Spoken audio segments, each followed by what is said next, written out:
Hello and welcome back to the Awakening Philosophy podcast. My name is Jed and we are reading Socrates and Jesus, A Dialogue in Heaven, the book that bangs the hardest and the most consistently. This book bangs. Last time we covered a lot. Excuse me. Well, last time we covered a lot. Too much for me to review off the top of my head. We covered mythology and dreams and their relationship.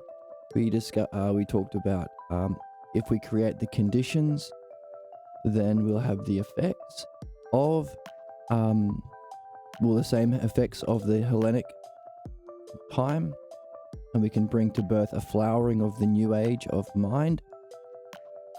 We also talked about metaphysics, not from a bottom up in our anagogic upward movement, but from a top down, and two kinds of creation. We talked about what words are used to describe the two highest states in reality. We mentioned briefly sin and punishment and how the Hellenics are free of that nonsense. And sacrifice, we did a lot on sacrifice. Two fundamental ideas of sacrifice. One, sacrificing what's false and harmful and bad, and another one, sacrificing what you love to in order to be part of a death cult. We talked about death cults and how believers are fundamentally in principle going to exist in a kind of death cult, but more specifically the Abrahamic religions are themselves death cults, wanting to kill others who do not believe, of course, but also bring all life on earth to an end. Isn't that interesting that that's their goal? Now, at the time of the recording, there is a trend in America that the Christians think that the rapture is going to happen tomorrow. So there you go. Hey, welcome, sus. What's up, beautiful yourself? Dancing mushrooms, very cute. How are you today? Excuse me. So, let's review what we covered yesterday, because we recovered. I'm glad that you're doing good. We covered a lot yesterday, so let's go through it.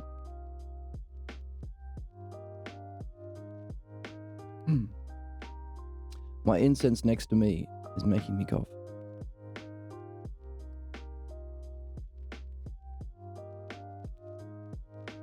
Okay.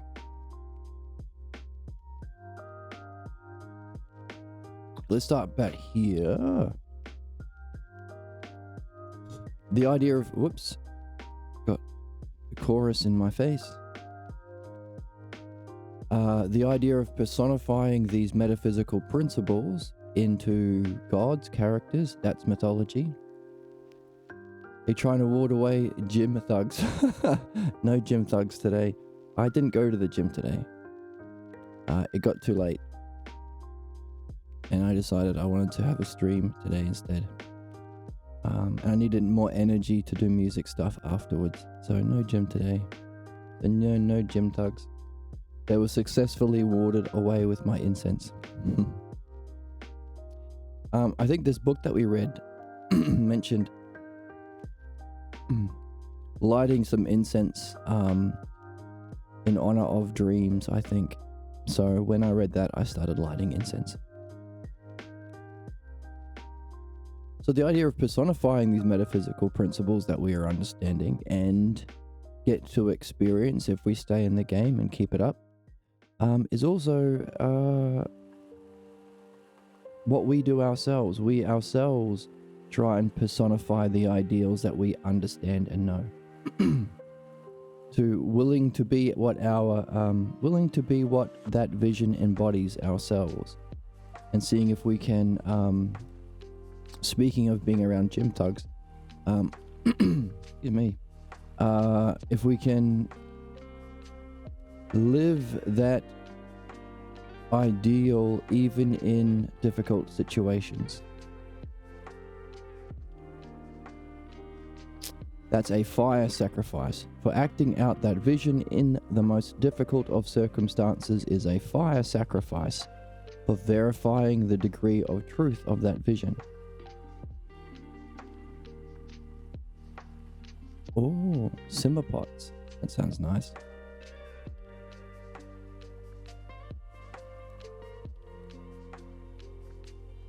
So I've been talking about playing music and the sorts of people who become curious about beauty and harmony, Aphrodite and Apollo, and my goal to use that curiosity to introduce the dialectic.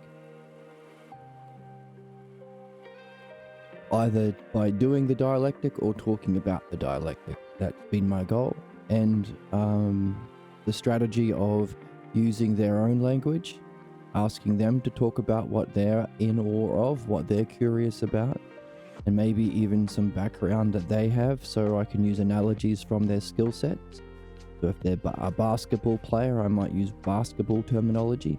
If they're an elite gamer, I might use elite game speak. And if they're brain rotted, I might talk about how skibbity dialectic is. Oh, I felt cringe even trying to make that joke. But that's the idea of trial by fire. Even in the difficult circumstances, even if, now, I suppose it would even be the situation, yeah, now, I don't know if you're a meathead at the gym, how open you are to this, but I suppose even then, under those circumstances, could you somehow keep your cool and introduce dialectical reasoning? Now, actually, I think I tried that, but that just made him angry. Like, why are you still talking? So maybe it can't happen all the time, but the idea of being ourselves a personification of these principles. Oh, and so we've got three. We've got personifying these principles into gods. We've got ourselves being a personification of these principles. And we have dreams. Dreams themselves. That's what dreams are. Dreams are a personification into drama. The metaphysical principles we're moving through and what we need to see about what makes us different to them. Our false beliefs and images of ourselves, which is also represented in stories, drama. Just grunt and point next time and beat your fist against your chest. You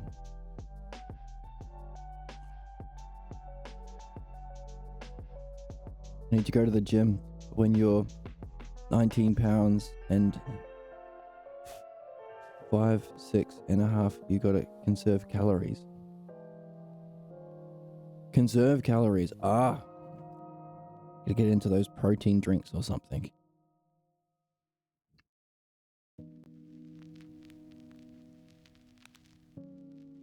Or just don't do cardio. Just lift heavy things up. Protein bars are what you're trying. Oh, nice. And that's a good problem to have. You gotta eat more. I'm the opposite. I gotta eat less cookies. But they're so tasty.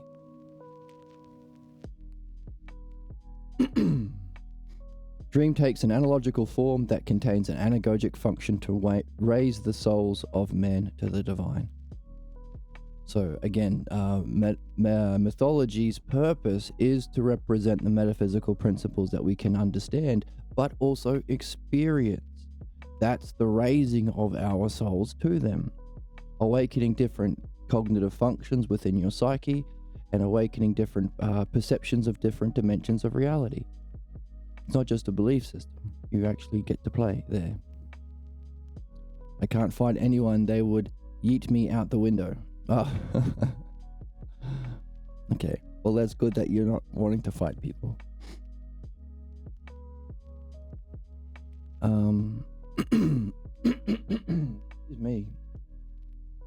raising the souls of man to the divine, which is, I guess, and if we are ourselves to personify our own principles, that would be our functioning.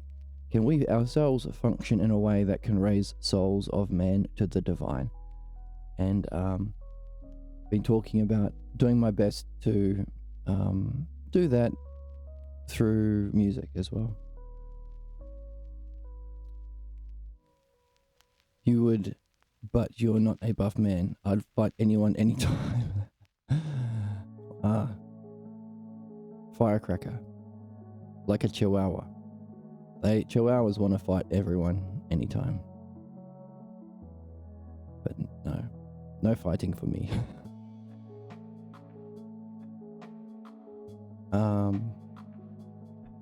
Yes, and the fact that we are, you are a chihuahua, basically.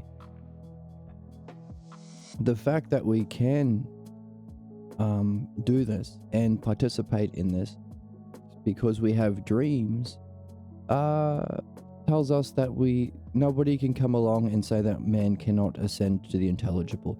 Anyone says you cannot know God, or God's beyond you, or you cannot ask questions, or you cannot understand the mind of God, or you cannot escape your physical senses. That's that's something that can be silenced in one sentence, as many things can be done with one sentence in this book. Who can say man cannot ascend to the intelligible if dreams disclose their secrets?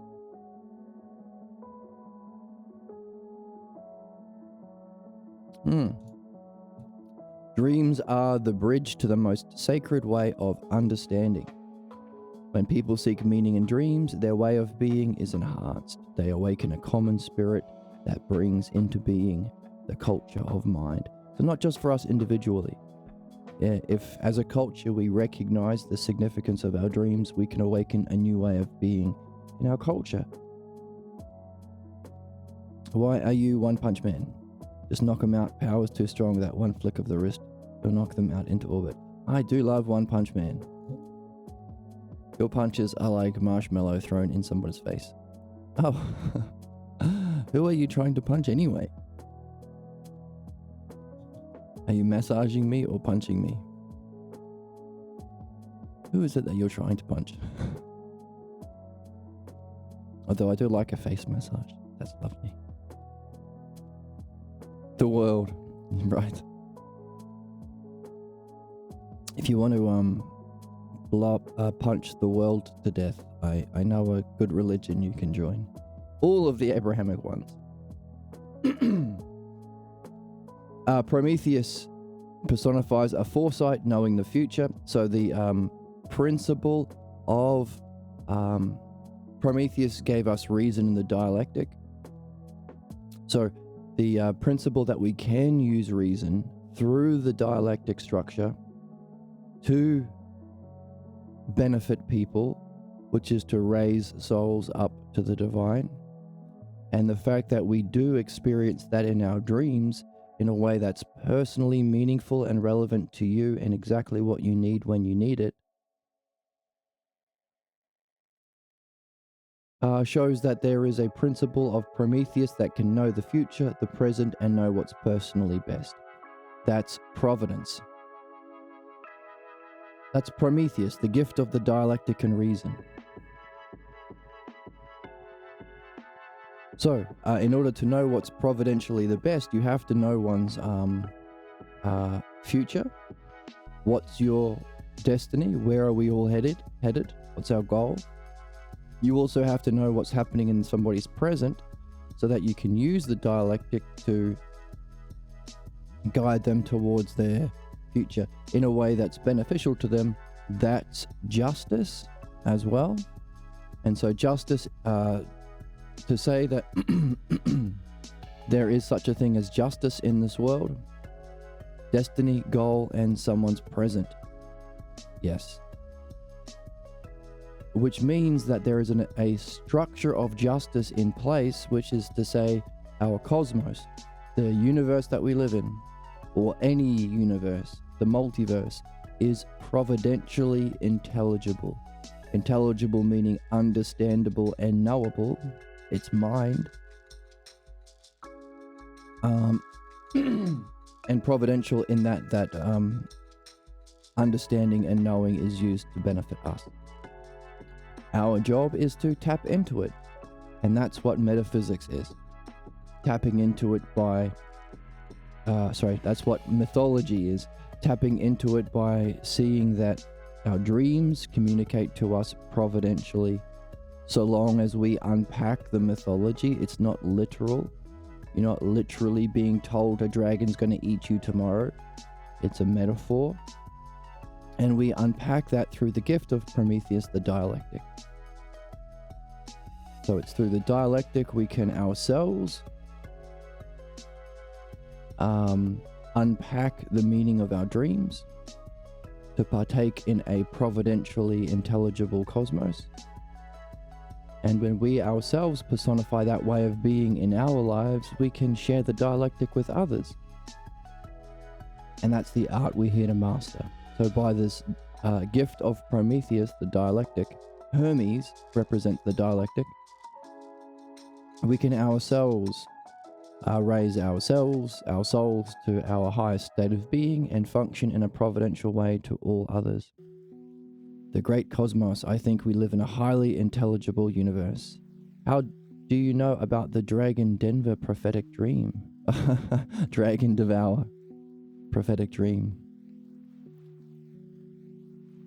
I was the one that was whispering it into your ears. By the way, and then there's a dragon and he eats you. And then there's that guy from grade 1 at school that pushed you over by the swings, and then he's there too. That's me. The fact that we have all these things happening to us has to make you wonder, where's it coming from? How is it that I've never had 2 dreams the same? And I dream about 4 or 5 times a night my whole life, and 8 billion other people are doing it too. And every single one of them is profoundly understandable and providential. What kind of intelligence must exist behind that we participate in? And if it's the same mind, is that the kind of intelligence we awaken in this quest?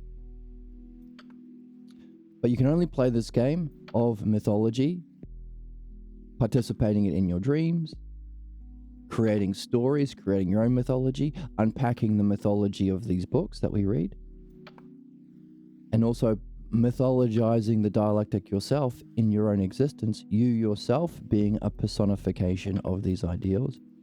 You can only do all of that, any of that, if you take away the idea of punishment and sin. How can you personify the ideal, which is profoundly intelligible and providential, if you think you're a bad person or a sinner, or you make mistakes because you've got inherent evil? You can't have both. You can't simultaneously think, I can't swim, and win the Olympics for swimming. You can't have both. You have to sacrifice one. Now, human beings usually sacrifice their goals to keep their images of themselves, thus the need for dialectic applied in midwifery and dream analysis to find the root cause of that false belief about yourself so you can sacrifice it. That's the idea of sacrifice we've been talking about. Sacrificing what's false and harmful and inconsistent with your goals. That's true sacrifice. Paul the pusher from grade school. He ate my glue that I was saving for lunch. Oh, you shouldn't be eating glue. What are you doing? Me are not a bad person? What? Exactly. Not only are you not a bad person, you're Zeus. Which is we saw, Zeus is the way that we represent this. The one or the good that creates an emanation into the idea of the good or pure being. That's that pure intelligence that knows the beginning, the middle, and end, and can use that knowing to create dreams, to communicate to us, to souls. This pure mind is also what turns about upon itself to create soul. But in our upward movement through philosophy, Apollo, and our inspiration to play the game, Aphrodite, to discover this dialectic, Hermes. Our goal is to focus on the source of all, which we realize by ourselves turning towards a higher mode of being. So that brings an end. We can actually complete the philosophical journey. And that source of all is Zeus. The source of all that exists, which is guided by that divine wisdom, that divine knowingness and understanding, through which it can take care of all things living and non-living. That's our goal, that's ourselves. And that's Zeus. That's mythology, representing our goal as a character who has a lightning bolt.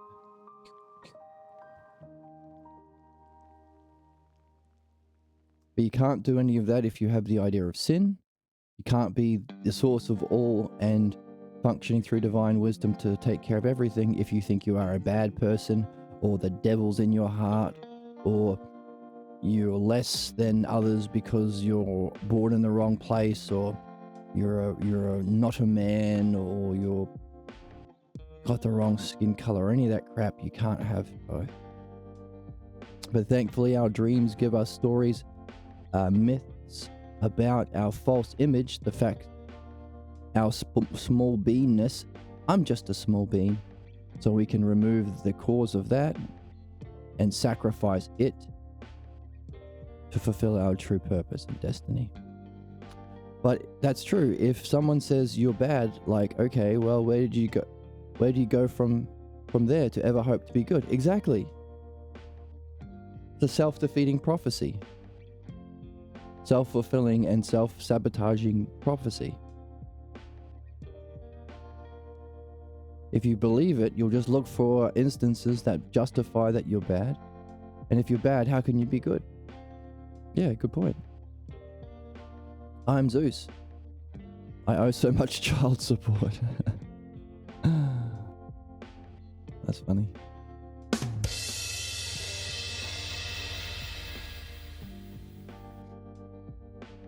So without, and by the way, punishment is the next half of sin.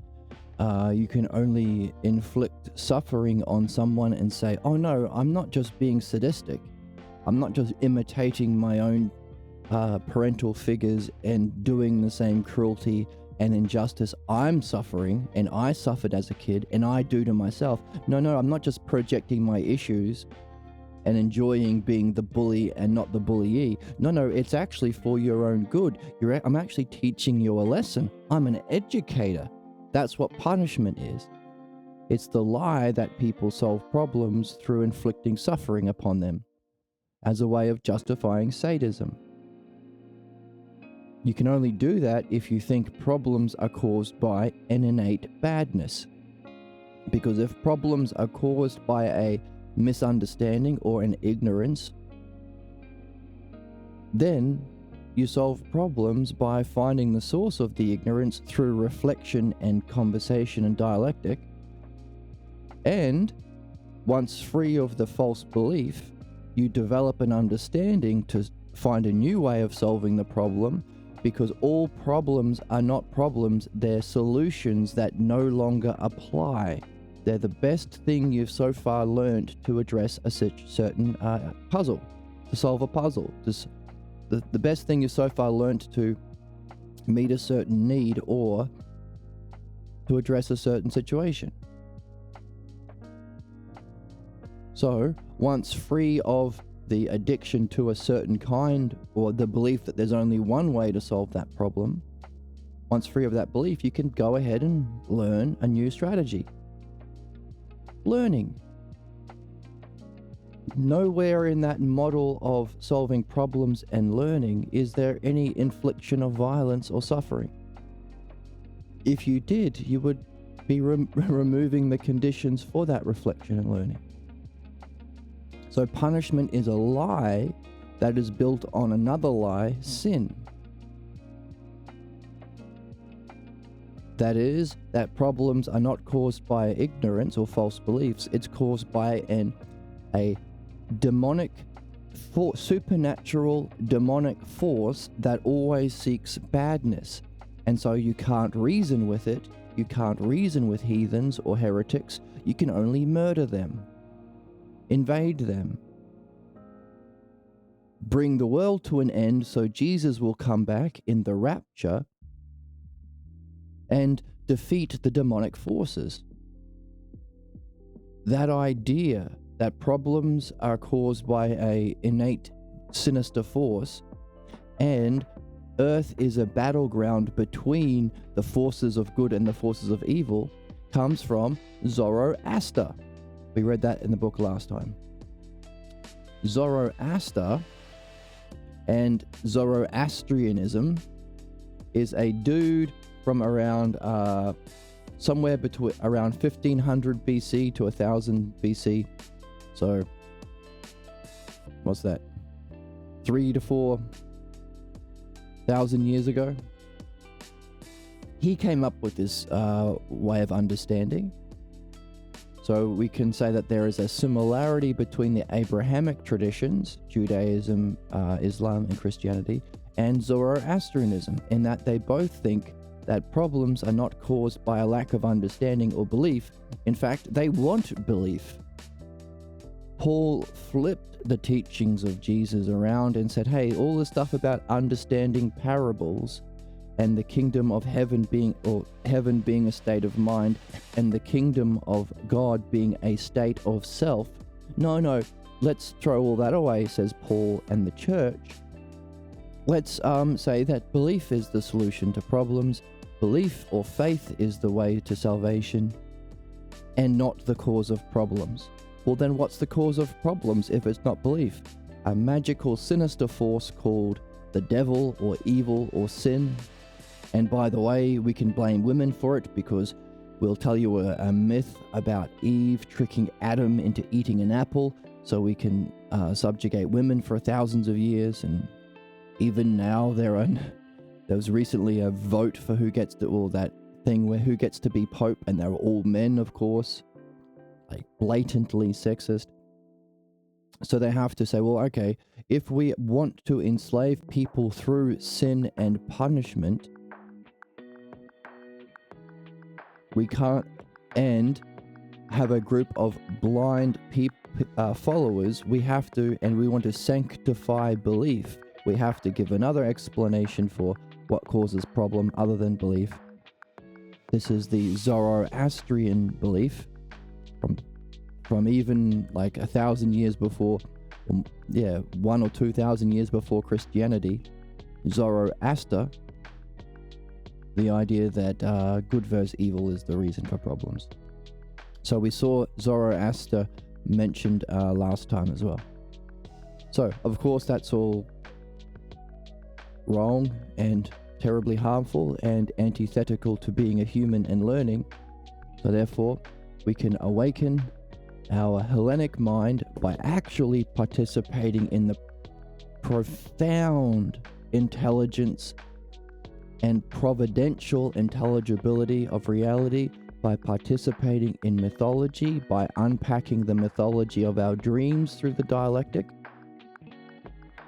by understanding the nature of the cosmos through the dialectic that we find in this book, applying the dialectic to everything that we read in this book, but also realizing that this book, this conversation between Socrates and Jesus, the children of Abraham and the Hellenic children, is itself a mythology for our own dynamic. So see the mythology in this book. Mythologize everything you learn in your own way of being. And if anyone gets curious, introduce through mythology or analogies the dialectic to others too. That's the other.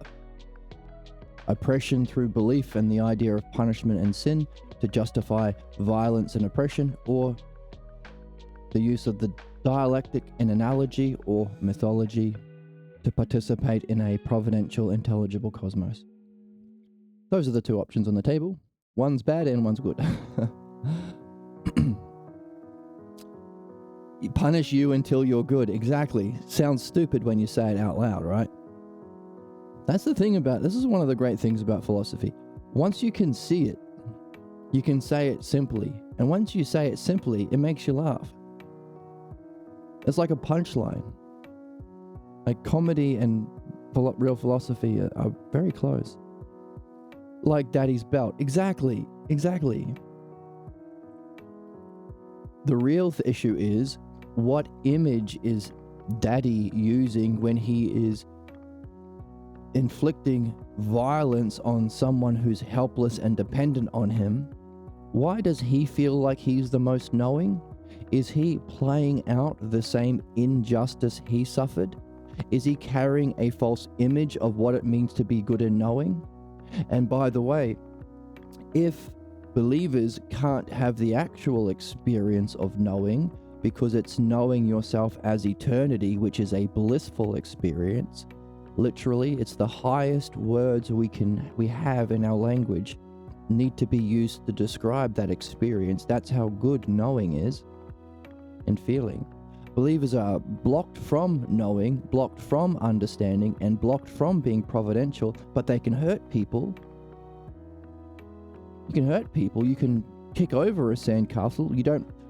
You need to be a mechanical engineer to create a car. You have to be very knowledgeable and have a lot of understanding to create a Formula One race car, but any old drunken idiot can smash it to pieces. So the question is, what image is that person carrying as a belief-based substitute for knowing, to give him a feeling of what it means to be a good believer? That also applies to religion, because there's no feeling attached to belief. It's an image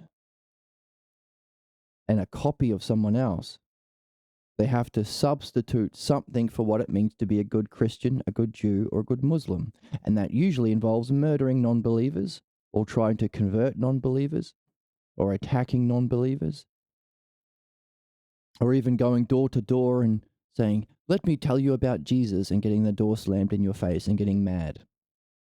All of those sadistic, or all of those negative feelings are taken as a substitute, which reflects the internal and external conflict within the soul and within the functioning of belief-based people. They have to take it as a substitute. And if they think that it's good or knowing, that's addiction. Punishment and violence is an addiction to a false image of good taken as a substitute, because belief can't actually know the good. And that's called sadism. Belief is sadistic, creates the condition for sadism, in principle. Condemn until you are mentally well, exactly. Which is the which is the absurdity of our current psychotherapeutic model. We have words that imply wrongness. You have this illness, you have ADHD, you have whatever, a bunch of labels that make you wrong. Whereas the truth is, no, you were a fantastic student to a terrible teacher. You've picked up you've learned a strategy from that teacher to solve problems that no longer suits your needs, or a strategy that can no longer be applied in the present. You are carrying from the past into your present. That's why we saw here Prometheus, or our dream master, knows our past, knows the origin of our strategies that we developed in an early age, knows how they are playing out in our present to cause our fate, our problems, and presents that information in a story, mythology, that if we understand, we can go back, realize we are projecting or carrying our past into the present. That's the false analogy. Our present is like our past. So that we have become free. That takes courage because being free of any images, being free and empty, or sacrificing, the good idea of sacrificing, sacrificing all our past strategies, all our past images of knowing, all our past what it means to be a good daddy with a belt, sacrificing what we need to do to go to heaven, sacrificing any belief about yourself, any image of yourself, and any of those past strategies that worked when you were a kid, being empty and open and in a state of wonder and curiosity, that can be scary. Imagine being completely empty of all the things you've carried your whole life and you've associated with. That's why we need courage.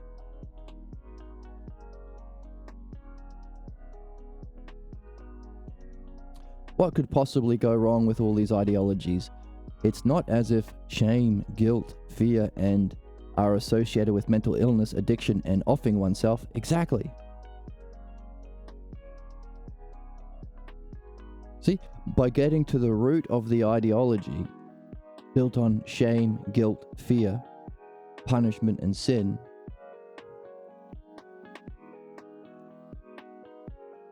that's the past, linking it to problems people face in the present, mental illness, addiction, offing and seeing how it will play out in the future, offing oneself, you can link past, present, and future using your understanding. That's Apollo. Present it in a simple, beautiful way as you did. That's Aphrodite. And you can communicate it to others in a way that can open them up to reflection. That's Hermes. So making you like a dream master. That's the game. Can you link past, present, and future in that way through understanding? That's harmony or Apollo. Can you present it in a simple, beautiful way as you did? Aphrodite. And can you share it with people in a way that uses the rational connection of past, present, and future, either to a success or a failure in the future, in that simple way that sounds nice to say and hear, in a way that you can benefit anyone who is open to it? That's Hermes, or the dialectic. That's the anagogic triad. Harmony, beauty, and benefit. Apollo, the rationality, Aphrodite, the beauty, the simplicity, the inspiration. And using them both together takes Aphrodite and Apollo to Hermes. And Hermes benefits because Hermes has the shoes with the wings on it that races us up to Zeus. What's Zeus? Our true self. Isadori, welcome, welcome. I guess that if you're honest about your thoughts, dialectic is impossible to fail at. Ooh, I like that one. Yes. Yeah. Yeah, it's a win-win. It's a win-win.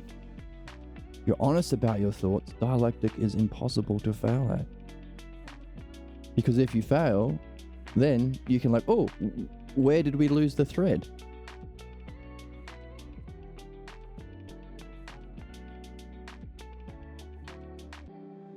We were having a conversation dialectically, which is question and answer, step by step, and then all of a sudden you go off on a tangent. Oh, can you be honest about that tangent? You can't if you have sin or punishment, because here, where you missed the mark and you got off track, believers, sadism, cruelty says, now I've got an excuse for sadism or violence or punishment. You made a mistake, now I get to be the big strong Noah and punish you. That's why the dumbest people you meet are like little hawks. Like they're all interested in gossip and particulars. What did you do then? And what did you do that? Oh, and what did you say to Janie? That's gossip. They're looking for an excuse to inflict suffering or to talk down to someone because that's what they think it means to be cool and knowing, because that's what was done to them. That's why they're interested in particulars and not ideas. That's why people are interested in gossip. They're looking for an excuse, but you're following the conversation, the logos, learning.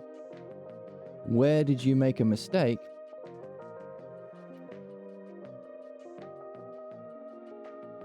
But that is sick. That is belief-based. That's Zoroastrianism. That's sadism. Whereas in this game, it's never an excuse for that. It's an opportunity for dialectical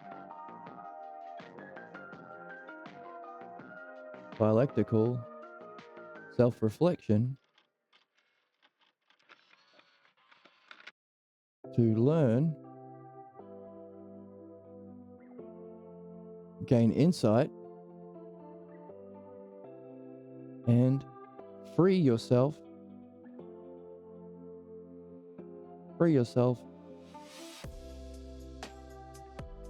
from problem. The win-win. It's a win-win.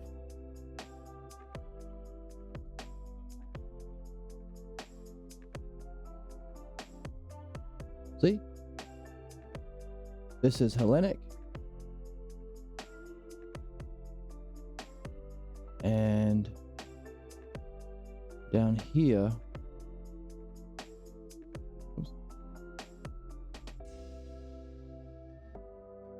sin and punishment is Abrahamic, or belief. This is belief or Abrahamic.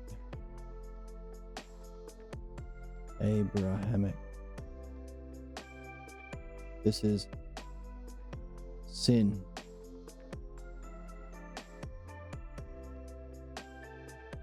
That's the difference. So you're right. You can't lose. So you have to have this out of your mind. Why? Because especially if the goal is meaningful, you will have a block. You will have a block. You can't be a human being without making mistakes.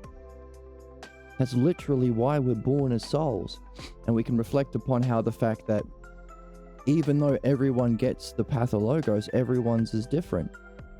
Meaning even if you're brought up in the same household with a twin in the same situation, both children will walk away with a different interpretation of that situation, creating a different pathologos, meaning they've come into this world as souls with different learning in their background, with different issues or problems to make sense of the same situation in a different way. Meaning, we come here for a reason, to deal with something our soul is carrying that needs to be addressed. In other words, having a mistake is not only universal and human, it's literally the purpose we're born for. To have a mistake and reflect on it with the dialectic, Hermes, self-reflection. So that would be the Vivivic triad, the ladies. Who are they? The ones that represent Lucia, Hera, Artemis, and Demeter. Using the principles of turning about upon ourselves, Hera. Using the principles for judging whether or not we're carrying a true or false idea. That's Artemis, Hera and Artemis, so that we can grow and learn and flourish. That's Demeter. That's the Vivivic triad, the principles we employ when we do this. So what are we doing? We're using these these gods as personifications to recognize principles that exist in nature and in the soul, so that we can see them and become aware of the intelligible, caring, intelligible, providential universe that we exist in. And so we can use them more effectively ourselves. So, the fact that you're here means you will have a problem, that you're supposed to use the Vivek triad, the letters, to reflect on. Self-reflection, Hera. In the dialectical, using the principles of the dialectic or Hermes, the principles being Artemis, so that you can learn, gain insight, and free yourself from a problem, Demeter. And as the dialectic or midwifery or dream analysis is, or creating your own mythologies, if these four are the four expressions of the dialectic, and the dialectic itself is the highest art we're here to master, then if you're doing any of these four things, you are, by definition, pursuing the highest, most meaningful goal and the reason you're here. So especially if you're doing the dialectic in philosophy, or midwifery, or dream analysis, or creating it mythologies, if you're doing any of those things, you will have a block. Otherwise, you wouldn't be here. But as Isadora was saying, if you're honest about that fact and you know those principles and you hold on to those principles, what's that? That's the protective triad. These are the warriors. If you hold on to this as a principle, that's Hestia, the principle of this that is maintained. And you keep this as a principle in your mind, Athena, the warrior goddess, keeping the principles of Usia and self-reflection at all times. And you act this way in your body, Aries, then whenever you miss the mark or have a mistake, you can go, oh, let's reflect on what happened right before,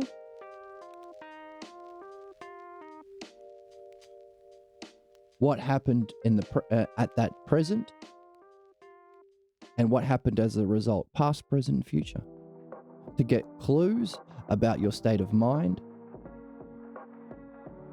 the words, the thoughts, and the nature of the problem, to gain clues about your block. So you're still doing the dialectic, you've just changed from a dialectic on the truth or philosophy, which was that purple line. So you're having a conversation about this or that. That's philosophy or dialectic applied to the truth. Then you have a problem or a tangent or make a mistake or miss the mark.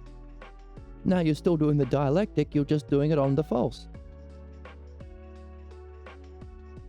Oh, and hopefully you started your day, especially if you've got a good noodle in your life, having reflected on your dreams that you had the night before, because your dreams will give you guidance and clues about both, because it is Prometheus, it knows what's going to happen.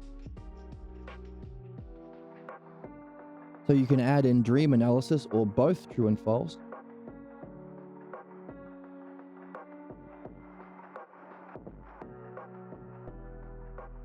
To address the block that came up and gain insight to free yourself from the false that removes the block so you can better seek the true, and give you better insight into how your dreams was communicating help in both, so it's a win-win-win. Oh, and your relationship gets better and you become more evolved. It's a win-win-win-win-win. It's a win-win-win-win-win. It's a win-win-win-win-win. So yeah, so absolutely. If you're honest about your thoughts, dialectic is impossible to fail at. You just get more opportunities for more dialectic. It's a win-win-win-win-win. It's a win-win-win-win-win.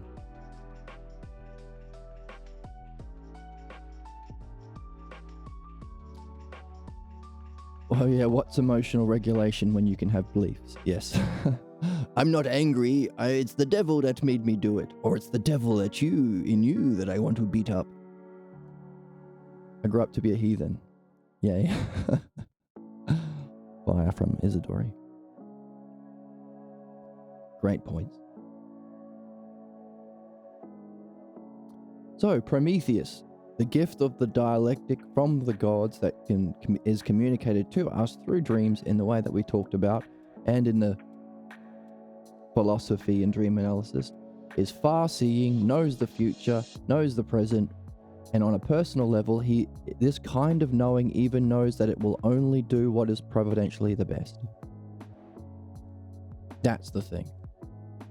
Can we ourselves step back from taking problems personally or being defensive about other people playing the sadist game, playing the belief game, and say, oh, you made a mistake, now I get to be a bully? Can we take a step back and realize, okay, you are a zombie. You're trapped in your pathologos. Zombie because you don't have the pathologos, it has you, and it functions as a psychic parasite to keep you only using one script, turning you into an NPC. You don't know that because you haven't been watching the stream, but I do.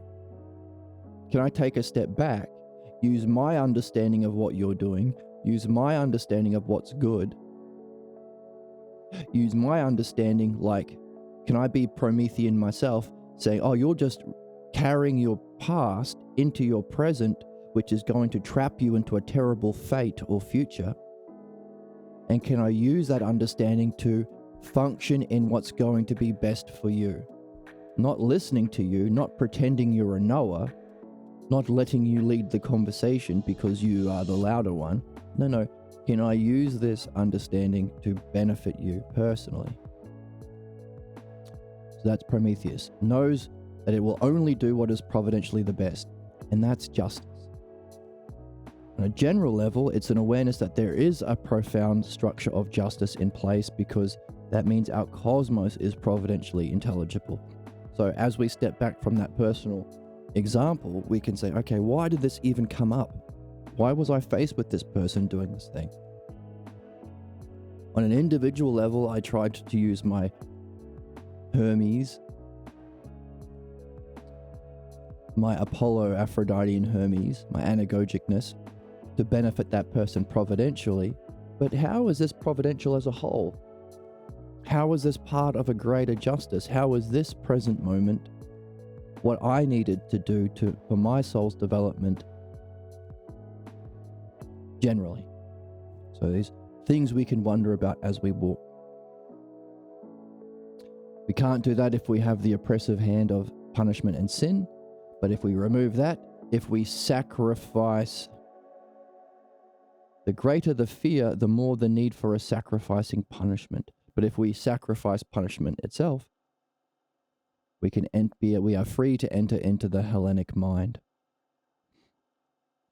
And we can create a culture of this in our world, because similar conditions create similar effects. So that's to create a mythology, to recognize all of the principles that we've been talking about today, put lovely names on them like we've been doing with Ares, Hera, and Demeter, the principles of self-reflection to benefit and grow. Wait.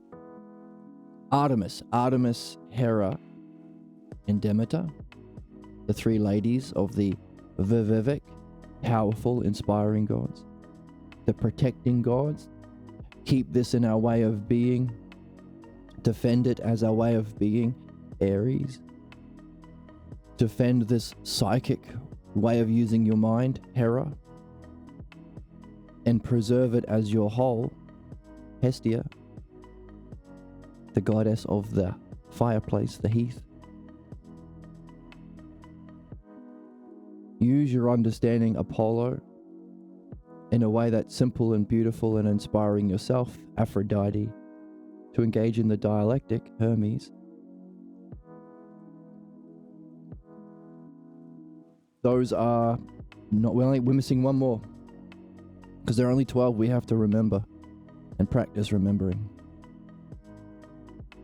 And if we do all those things we just meant in the anagogic triad, vivific, protective, then we will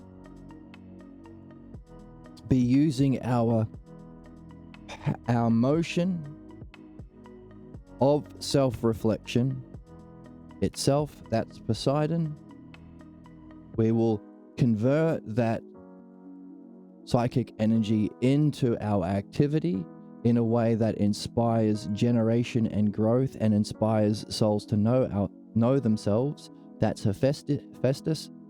So this motion and generation, psychically and otherwise, into an activity that raises souls and bodies to know the self, coming together to Zeus, to be yourself, which is the source of all, and using that divine wisdom you've picked up along the way to take care of all living and non-living beings. So we've covered all 12 gods, and we've demonstrated how they're useful in personifying these principles in a fun way with 12 little dudes and dudettes, so we can recognize these principles, recognize when we're following them, direct ourselves to following them to fulfill our own destiny and reach our state of self. That's mythology. And in the book, Socrates was saying, hey, if we do that, if we practice that mythology and we share that mythology, we are creating the conditions for a world that can participate in that mythology and awaken this new way of being. Free ourselves from the source of problems, belief-based thinking, and enter into understanding-based thinking, because that's all understanding is. Understanding is the use of analogy applied to principles that are eternal, that can awaken your highest state of being. Or, to use the gods, it's the understanding, Apollo, in an inspiring Aphrodite way into an art, Hermes. So understanding is just Hermes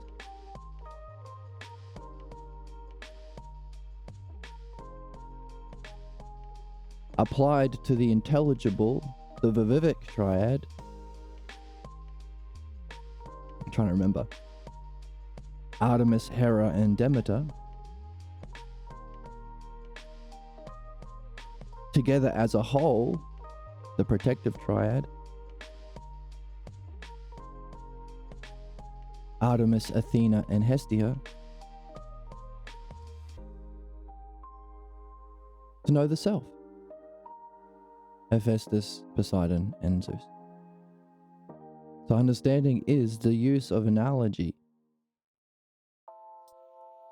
applied to not physical things, but principles that apply to the physical world, Hephaestus, but are not physical themselves.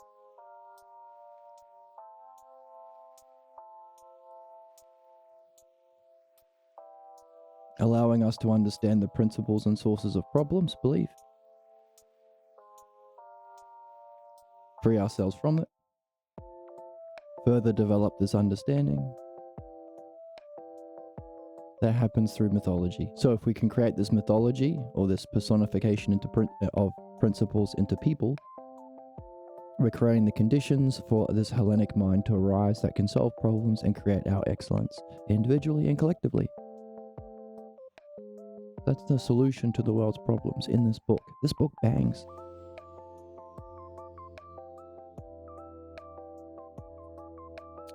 So, notice that we had a hierarchy of principles that we mythologized, going from the bottom up. But we could also go from the top down. Because if you get rid of the idea of God being the highest, that's a very loaded term, and you have the idea of the one or the good as the highest term,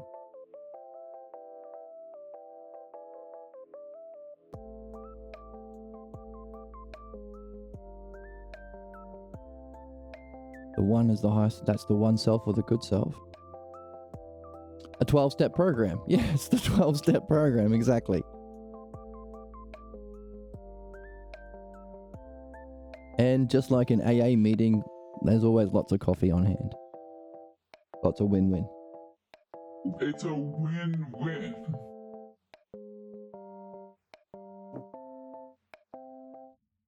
So we can go downwards as well. We can start with the one or the good and see how this, as a principle, not belief, just understanding. What does the one generate? Generates oneness. That's the next step down. Believerholics and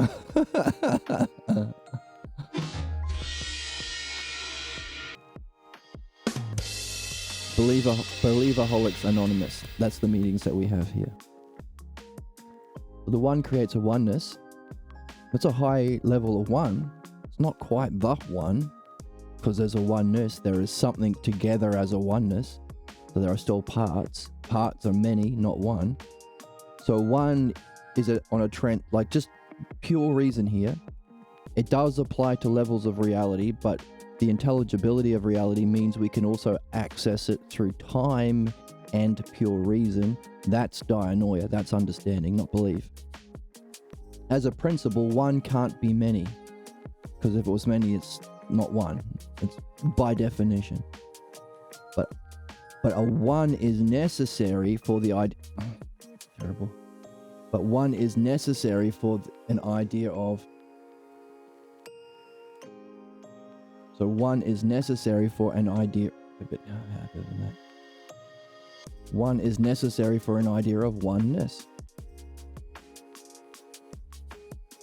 Oneness as a principle implies things together as a oneness, but that's many, so it's not quite one. So we have a line, a strict line here, rationally, between one and oneness. Because now we have a one that participates in manyness, in manys. Rationally and experientially, because the one self is our final term. That's the self. That's the puzzle. Because everything moving up to it in our anagogic movement through that 12-step process is dealing with manyness. The many distractions, the many thoughts, the many beliefs that we have, the many instances of our problems, the many dreams we have. But unifying them together into a oneness is our progression. We unify our soul. We unify our focus when we do the dialectic. We unify our purpose. There's only one art that we're here to master. It's the dialectic.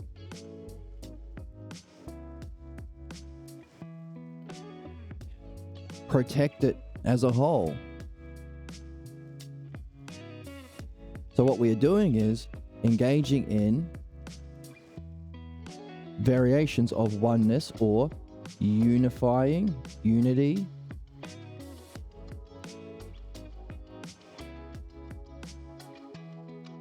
becoming a whole. And then you have the activities. We are unifying ourselves, becoming a wholeness, or coming into communion, you could even say. I don't like that word because it's related to Christianity. So this is the downward metaphysics.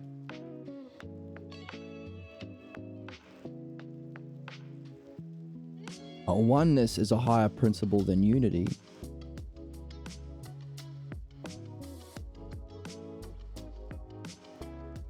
And a whole seems to be a next level down.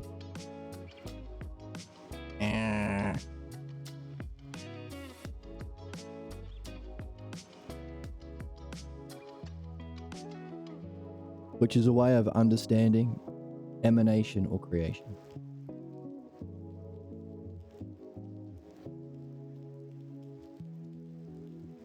And that's what we're participating in. So from the idea of one, we get the idea of oneness, unity, union, communion, wholeness, the idea of whole and of all wholes. But the one itself, you can't express in, you can only express in negatives. So you can say a one is not many. A one isn't a whole because a whole is that which is not missing any parts. But because parts are a many, and we've said a one isn't many by definition, we can therefore conclude that the self is not a whole.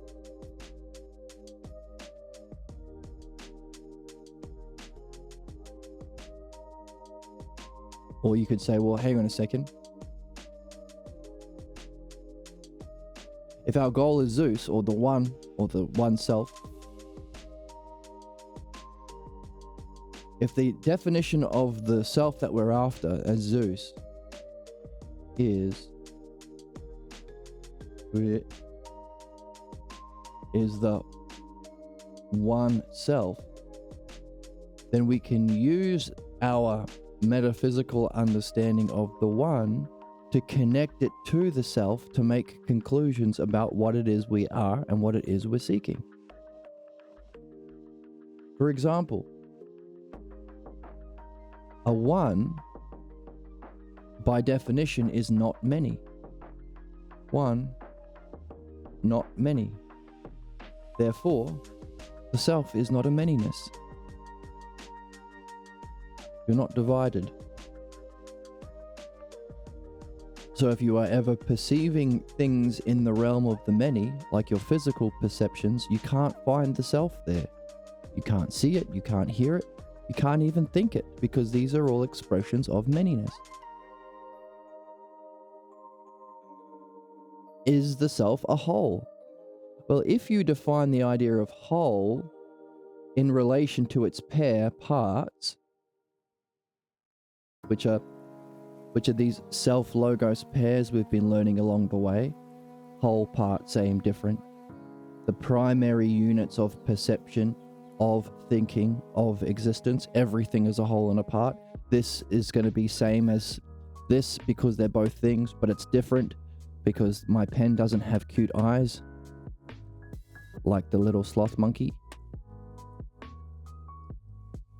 So if you define a whole as that which is not missing any of its parts, and equally if you define parts as parts within a whole, and everything you experience in your soul in the physical world and even in the metaphysical dimension, that's every single experience you've had of whole and part. They are joined in that way, in all experience and thought. Therefore, if whole is defined as that which is not missing any of its parts, but parts are themselves a many, and we've just said that one by definition is not a many, then we can say, therefore, the self that we are after, the Zeus, our destiny, our purpose, is not a whole.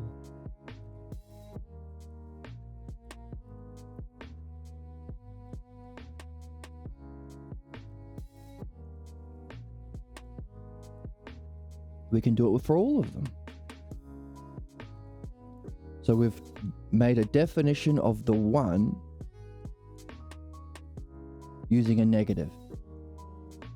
And why do we care? Because the one self is our goal.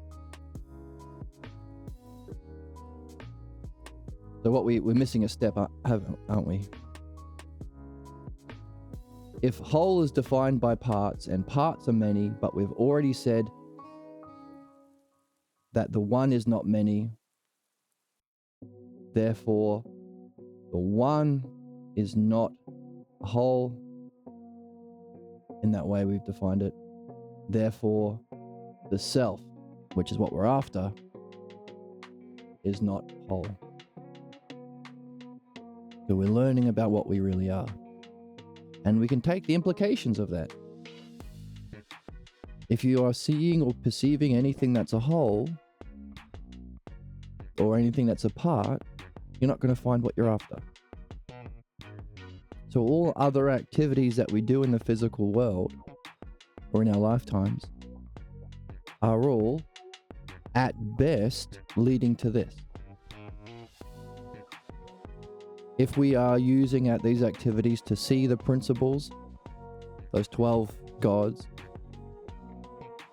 to practice our way of being of the dialectic, to see the dialectic structure within it, then that's all right. It's upward. But ultimately, it leads to this.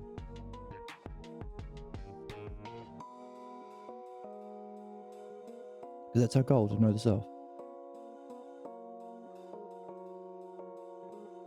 Remember how we had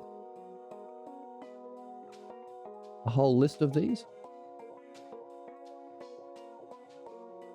In order to define the 5 states of cognitive functioning people are in: belief, number 4, the cause of problems. People who leave belief but don't learn this, they don't pick up the logos enousia. Then they fall into a massive difference. These are the modern democrats. Who's to say what's right and wrong? Let's just let Trump do whatever. I don't know. Oh. No paradigm, no ideal, massive difference. But the correct movement, the anagogic movement, is to pick up ousia, self-reflection, and logos, and to seek the self, to learn the logos, that's understanding, the logos in time, but we also love it, so Aphrodite and Apollo, love and logos, that's the dialectic, the logos in time, the providential, intelligible nature of reality in time, step by step, in our conversations, in our reflections, in our mythology, in the stories we make. The second state of being is to grasp the logos as a oneness. This is the significance of doing that metaphysics. Now we can go back to these 5 cognitive functions we've been developing and understand what it means to have a oneness.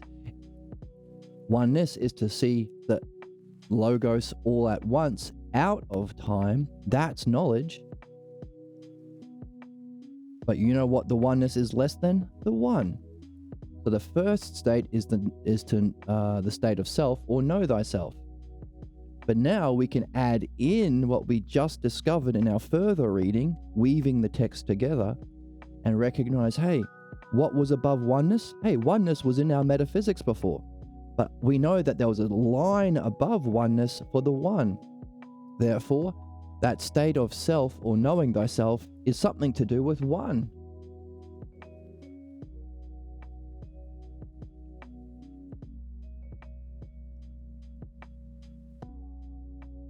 So, massive difference, and everything is relative. The liberals, both-siders, I don't know, maybe Nazis are just as good as people who want to solve problems. Both sides are the same. Believers, my side is the same, but it's belief, and no, I hate understanding and I'll kill you. Understanding, which is providential. Knowing, the logos all at once, and the self. 5 states of being that we're evolving through. But we understand them through these parts. Whole and part, the selfers, the building blocks of perception, existence, and thinking. Whole and part, as we just said. What's a whole? That which has all of its parts. What's a part? That a part of a whole.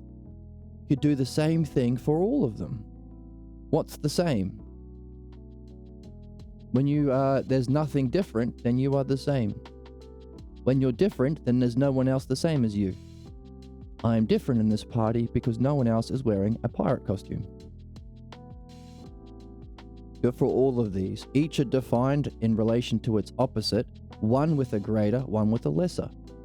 Greater is the whole, the lesser is the parts. There's our analogy. Greater is to lesser. But we've been using them prior to understand what it means to be a massive difference or a liberal. Disconnection. I just want my freedom. I don't care if I want a freedom to have guns. I don't care about applying it to the whole and realizing that if everyone had guns, we'd live in a terrible, disgusting world with mass shootings every day.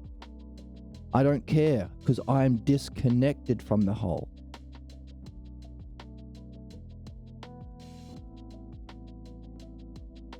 Okay?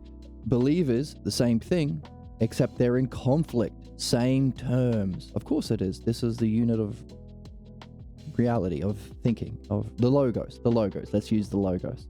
The logos in time, understanding. The logos all at once, reality. I am a part, but I'm in conflict with the whole. All of the wars that we've been seeing started by believers, the religions, but also other belief-based group identities like MAGA or fascist or Nazis. Conflict. But also they're in conflict within themselves. They have to accept the limits to be within the group, but they're in conflict with being free or unlimited. So conflict within, conflict without. That's why we say belief is the cause of problems. It's in principle and definition conflict, but also understanding. Understanding is the use of the logos as a whole, or as we just saw with Hermes, to see the whole of somebody's life, the dream master or the ideal dialectician, the past, present, and anticipating what their future is going to be, either in their problem or free of it, and using that providentially through the dialectic to help them where they are at that part of their life. You yourself being ultimately free, unlimited, but using your freedom from your problems to help people who are limited by their beliefs and problems. So while believers are defined by a conflict between these two elements, understanders are defined by a dialectical or intelligible, providential connection between the two. One is happy, understanding. One is sad, belief. One is happy, that's understanding. One is sad, that's belief.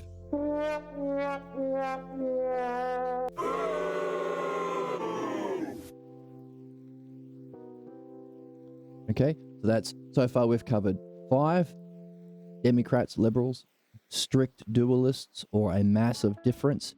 We are only difference, no sameness. We've covered believers, conflict. We've covered understanders, providential, happy. Now we've got 2 and 1 to go. Knowledge is to see the grasp the whole. And what we've been reading is let's read it in the book. We're up to it now. The good, the idea of the good, in the pink, is expressed through positive terms. For example, fullness, perfect, pure beauty, ultimate reality, always the same, unchanging, eternal, most luminous light of being, insight into the meaning of existence. Literally, these are the highest words and expressions we have. Now, these are all good-based expressions because we're talking about the idea of the good. What's good? Beauty, excellence, reality, insight, light. These are all good things. But we have 2 principles as our highest, the good self or the one self. We can play the exact same game with respect to one. So while beauty and excellence and justice are good in the category of words relating to goodness, we can go back here and play our game because these are all to do with oneness. They're all rational things because we've been using rationality to understand evolution and states of being.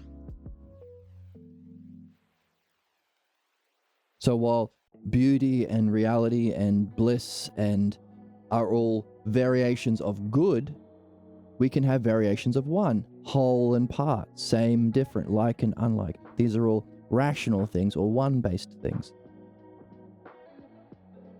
So, but we can use the same principle that we used in the good-based things and say, hey, what's the highest of these? Just as we use the highest good-based language to describe what knowingness is, or the idea of the good, we can have the highest one-based words to use to describe the idea of the one. So what would be the greatest whole? Well, if whole is defined by that which is not missing any of its parts, every single part connected as a whole. So people who experience talk about seeing everything all at once. or all the particles in the universe together as a wholeness. That's why it's beauty and blissful. Perfectly the same, but perfectly including everything different.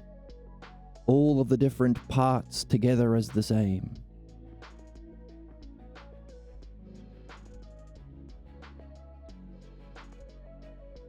Perfectly unlimited. Everything in all directions for infinity, but there's nothing outside of it. So it's perfectly self-contained or limited. The highest kind of unlimited, infinity. The highest kind of limit, nothing outside it. Perfectly contained. So you can play this game when you have a spare moment, nothing better to do, standing in line, whatever. To take these, by the way, 1, 2, 3, 4, 5, 6, 7, 8, 9, 10, 11, 12. Uh-oh, there's our 12 again. 12 fundamental rational ideas that are linked together in pairs, not triads like we were doing previously. And imagine what would be the greatest expression of both, and how would they be experienced as a oneness? Because now you're gaining an insight into that experience of knowledge that we are aiming for. See? So we use the same terms, the same logos pairs, same selfers, because there's a self parts, self whole, self same, self different. Self is honorific, like Sir whole and Sir parts, or part son, whole son, senpai whole son. 5, 4, 3, and 2 is together as a oneness, or like this, I guess. And our question is, well, what's one? What's the self? Because the self is the first state that we're after. Subsumes knowledge as a whole, functions through understanding as parts, can relate to believers who are in conflict, and fivers, massive difference, who are disconnected. So everything is subsumed within it, but also beyond it, transcending it. Nothing outside of it, a complete definition boundary. Yes.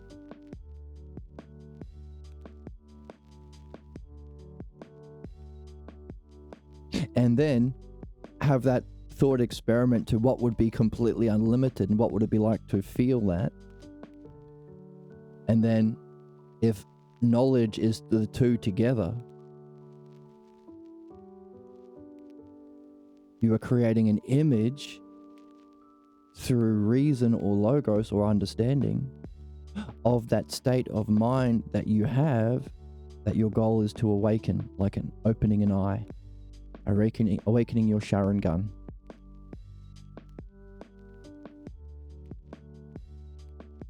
So imagination plays a key role. Rational imagination, of course. And the next level is, well, okay, that sounds like the greatest experience possible, and it is, but what's the cause of that?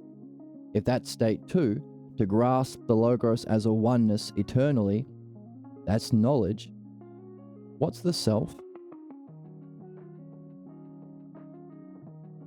So we can use the idea that, okay, if this is a oneness, but the self is defined by Parmenides, Socrates' teacher, as one self, then we can gain a rational understanding and imagination of what a pure one is, that gives rise to oneness that we can experience as a whole and knowledge, or providentially through understanding. What's that one? Because everything we come to about a pure one, we can then apply to the self to create an image and understanding of what it means to what you really are, and what our goal is, what our state is of the self. Now what's curious is we use every way we've been using these words up till now have been as pairs. Disconnection, conflict, providential connection, all at onceness. It's always a whole of parts. and equally so for the other ones. Same because it's nothing different. Different because it's not the same, etc. Rest because it's not in motion. Motion because it's not at rest, that kind of thing. But a pure one can't have a whole if a whole is related to... Oneness can have a whole of parts, but a one can't have parts because that's a many. So you've defined the self as no parts. And if whole is defined in relation to parts, it can't be that kind of a whole either.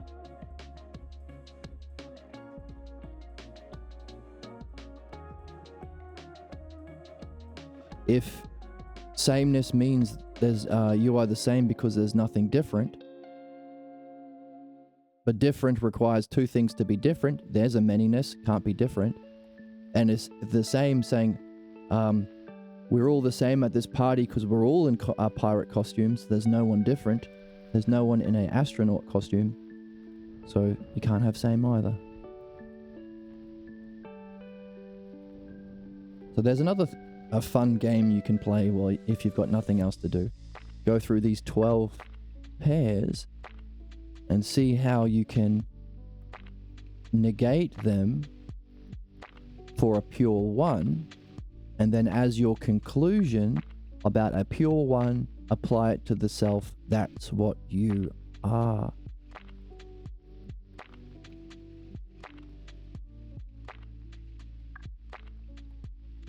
It's not a negation. Well, it's not a denial, because that's nihilism. It's a transcendent. It's the cause of whole and parts, but itself contains this in a higher kind of a way, as the one is the cause of oneness, so too the self is a cause of all of those 5 states of self that follow.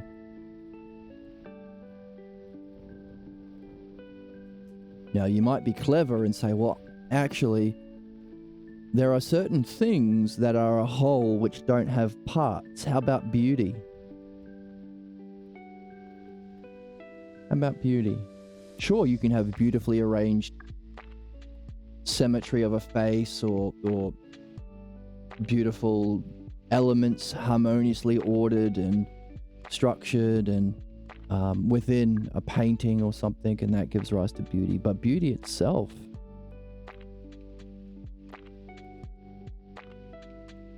well, there's some person that I've seen, I've met, I've had an experience of, whose beauty or hotness transcends anything whose beauty transcends anything to do with their hotness.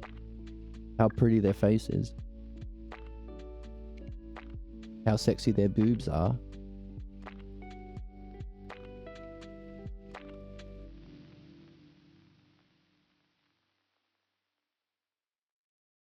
So is that an example of something that's a whole without parts?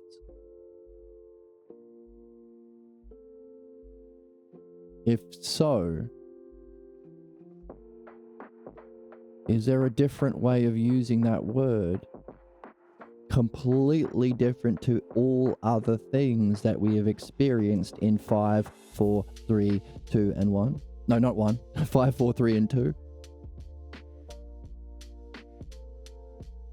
If we are using the language of knowledge 2, understanding 3, belief 4, massive difference 5, if we're using everything in our physical human experience and all of those levels of thinking or worlds people live in, 2, 3, 4, 5, if we're using that language, then we can say it's not a whole because it's not a part, and parts are many. Therefore the one self or the self can't be a part, can't be a whole. So we're only using negatives.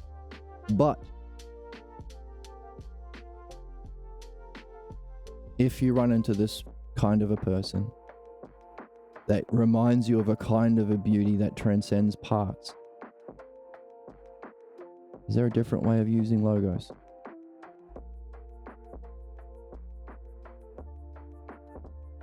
To define or to see or to grasp through a unique kind, a different kind of understanding that's unlike anything else.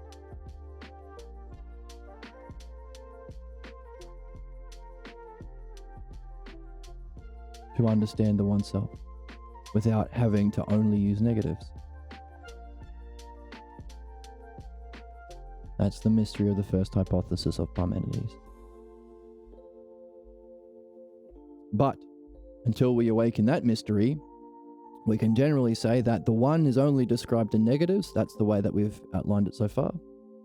Whereas the experience of the one, or the idea of the one, or the idea of the good, capital I, it's an experience, it's not a concept, is experienced in the highest positives: beauty, ultimate reality, pure being. And then after that, we have a whole that has many parts that passes in and out of existence and is never at rest. That's the soul. Always in motion, going in and out of existence. So that's a metaphysical view of creation, from the one into being and then into the soul. But no idea of sin there. There's no evil. We didn't say, oh, and then the devil was born, and he was bad, and he liked doing bad things. We didn't do that. That's nothing. That's just imagination. In the negative sense, that's just, Zoroastria. And then Zoroaster came along and said, well, that's a lovely metaphysics you got there. And be a shame if somebody introduced this idea of evil and the devil. Be ashamed if the devil got mixed into the cake batter. And then we say, get the hell out of here, Zoroaster. We say to you, boo, Zoroaster, get out of here with your evil crap. And no part of our metaphysical, purely rational and verifiable in experience understanding of the one into oneness, into motion, did we have the idea of a horned, spiky-tailed, red dude with a pitchfork that likes poking you with fire. None of that came up. That's in your crazy brain. I might want to ask you what your parents were like in 1500 BC, Zoroaster.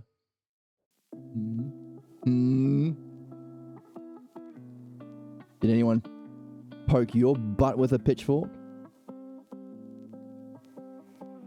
Okay, so not only do we have those levels, we can wonder about the way it generates an image of itself. How does it unfold?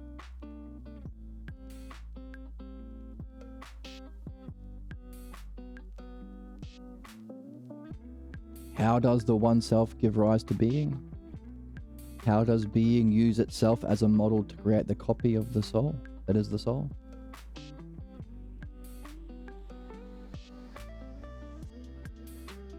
Oops, wrong board.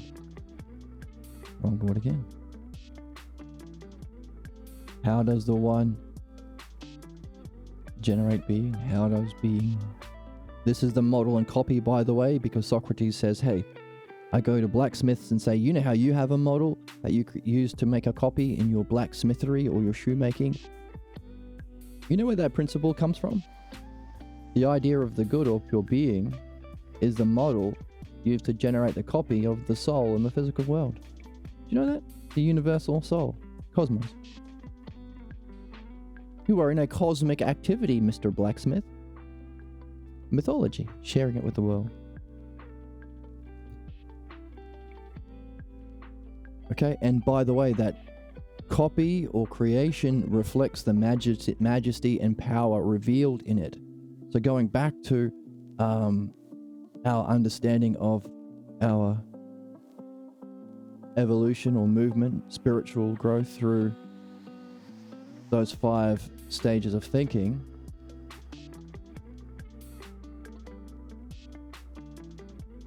these 4, knowledge itself, knowledge functioning through understanding, belief who are in conflict other to others, and liberals or dualists, strict dualists who are disconnected from self. See, the 4 categories of the dialectic itself are all emanations or creations or expressions of the self,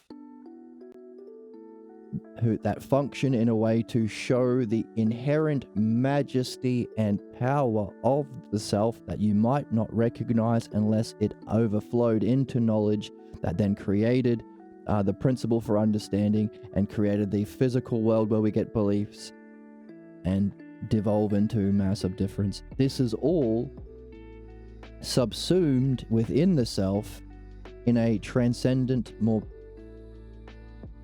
inherent way.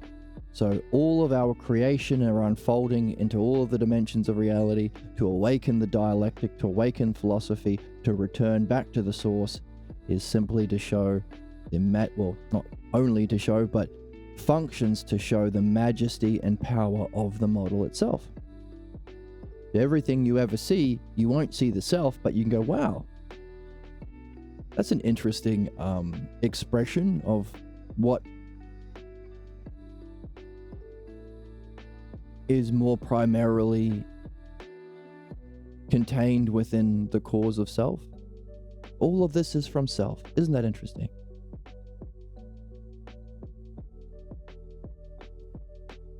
Or we can say that the relation from the antecedent to its consequent is that of model to copy, or object to shadow, reflecting the power and intelligence of the prior.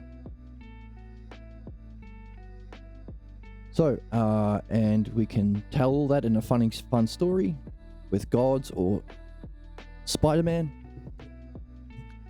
But of course, believers or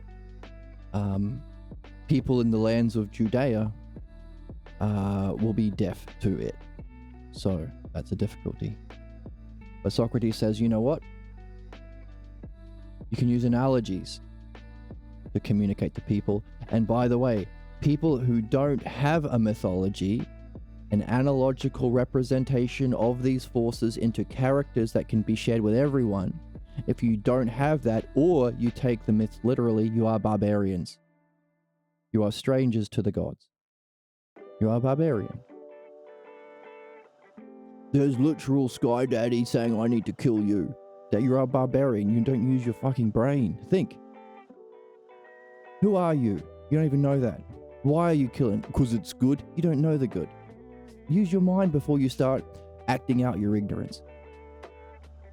It's justice. Really? You think justice is hurting other people?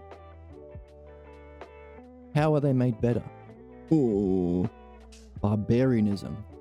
Because there's literal Zeus and there's literal Hephaestus and Poseidon, and he says to, no. Barbarians. But, so, Jesus says, hey, I've seen how you've borrowed the mythologies from other cultures and you've polished them up with the logos by adding the principles in. You were hired to write in Naruto Season 2, or Boruto, and it was trash before you came in, and no one liked Boruto, but let's hope this happens in real life.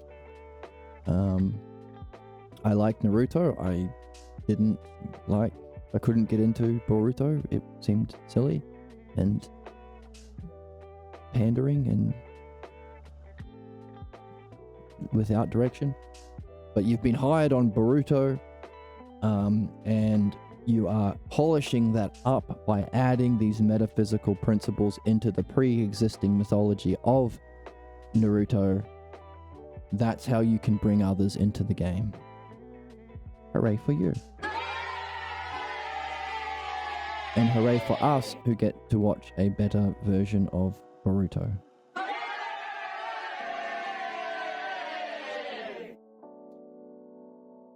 So, what brings man from a barbarian existence living a brutal and short life into the flowering of a culture of excellence?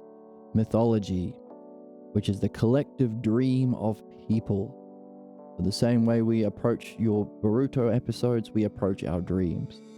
So it's through this and dream analysis we can awaken this new age.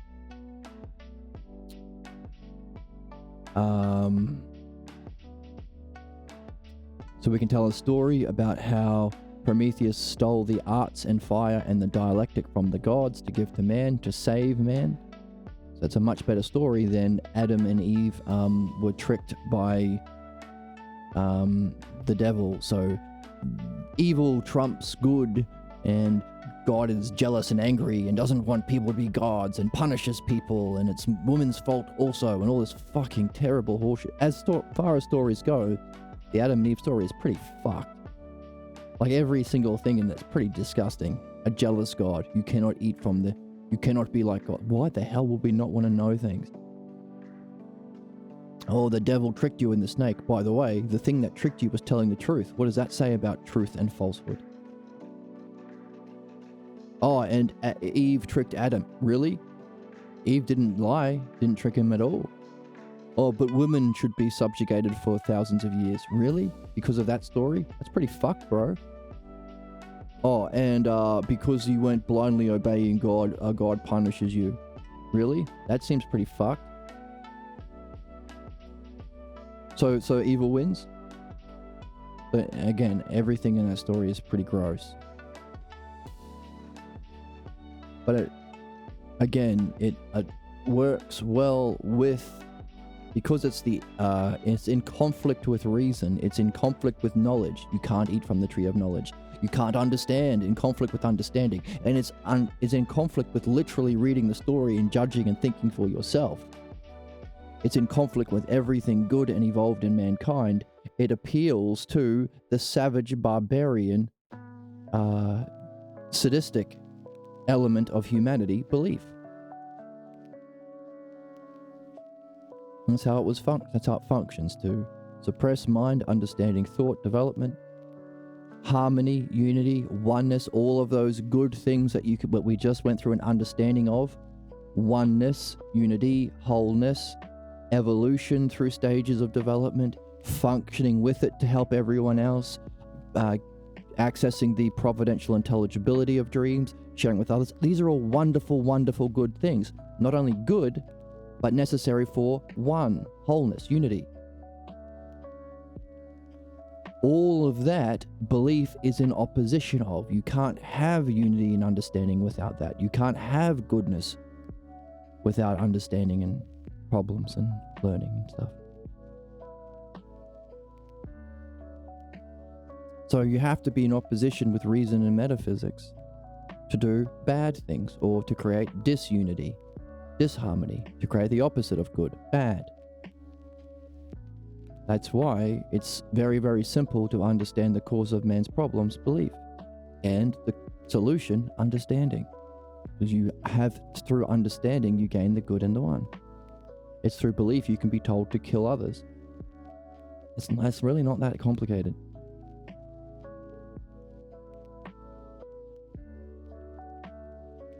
But again, easy for us to say. We've done a lot of work. We're like 40 episodes in, and we're not just reading, we're reading carefully, and we're using our reading, right opinions, and solidifying it into understanding through diagrams and dialogues and dialectics. So what might seem simple to us might be confusing to barbarians, but we can, get jobs on Boruto. So while there's two divisions, the non-logos states, massive difference in belief, and the logos states, yes, using reason instead of blindly following. Doesn't it sound simple when you say it? And it seems obvious?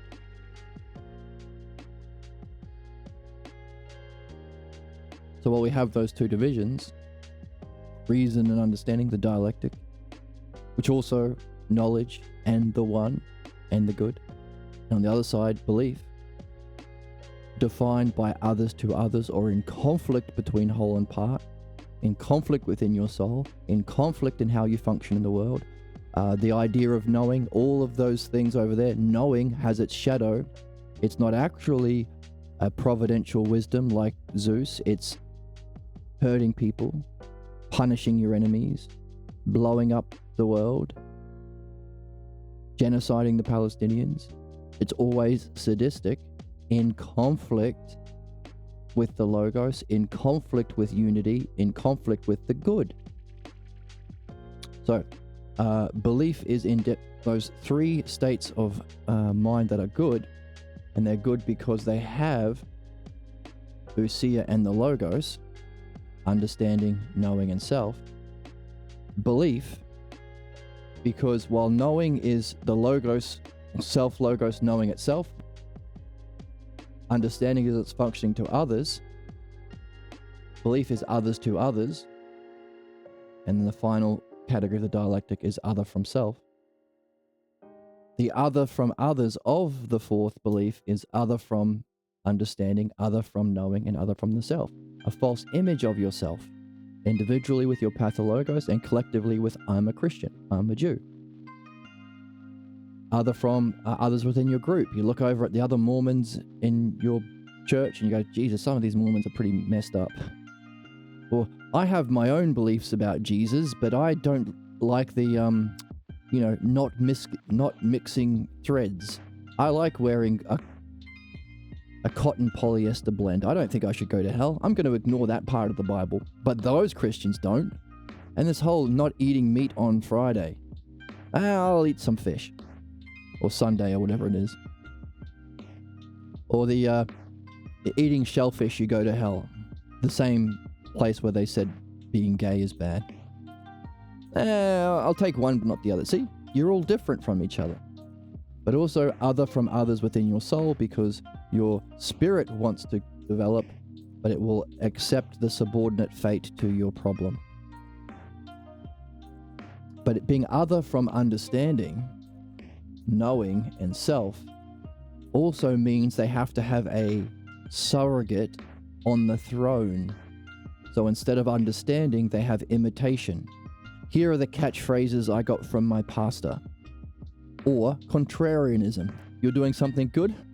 Debate me, bro. And you know what's fucked about debate? You can just say no. Or I don't care. Or words don't mean anything. If you're not genuinely interested, then you're wasting everyone's time. That's why debates are stupid. So you can be a contrarian instead of understanding.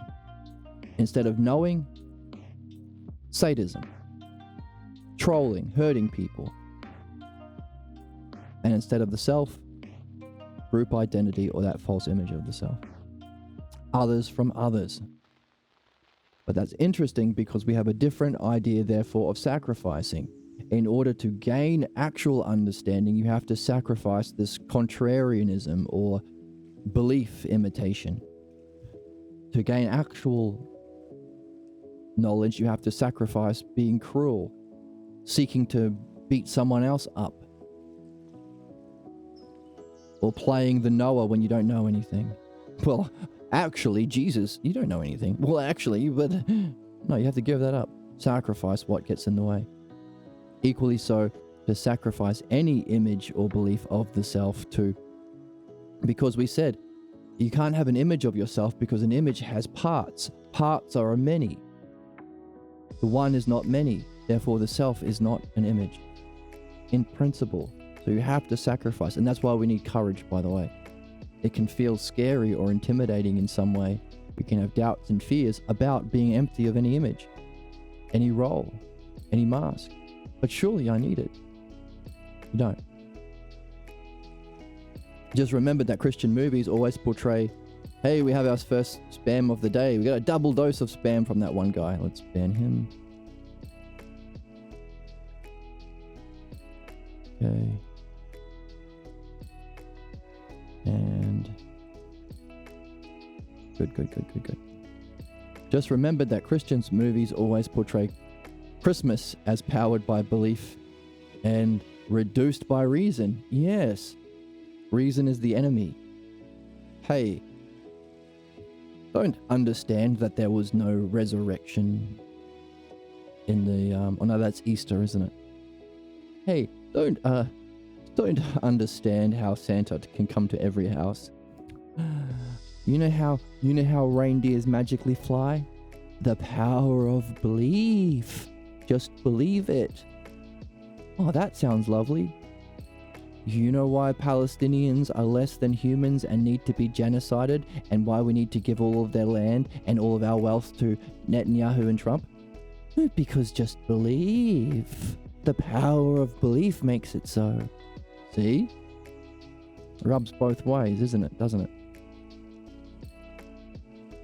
Now, for children who are developing understanding, what if the Christmas stories were actually real or represented real principles? The hero of the day understood how to send presents to every child on earth. How to actually step, not through hope and belief, but actually figured out steps for giving food to every child on the planet for at least one day. Wouldn't that be a greater Christmas story than just magic made it happen, while the billionaires steal all the money and pollute the world and want to see children suffering because that's their image of knowledge? He'll still have fun telling stories. That's the difference between Hellenic myths and dreams.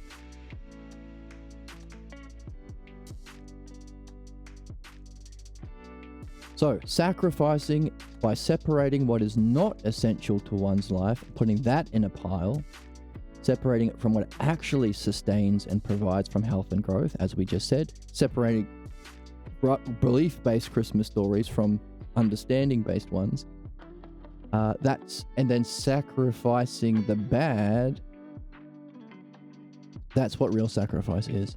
Striving for excellence in the arts means you have to be willing to sacrifice what blocks you from attaining it. You can't have both.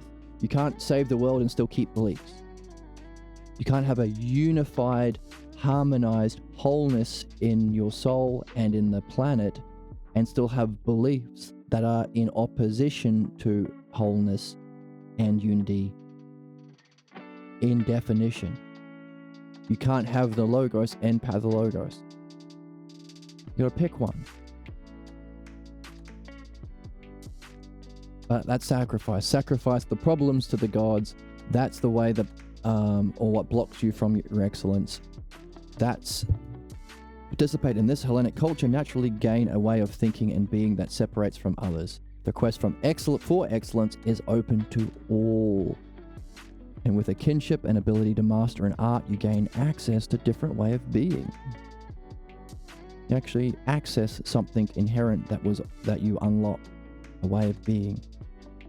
Becoming Hellene is open to male and female. So no more sexism. Christians, Muslims, and Jews like to do that, oppressing women, hey? How about enough of that shit? Oh, but I believe that Adam and Eve was because Eve was mean. Bullshit.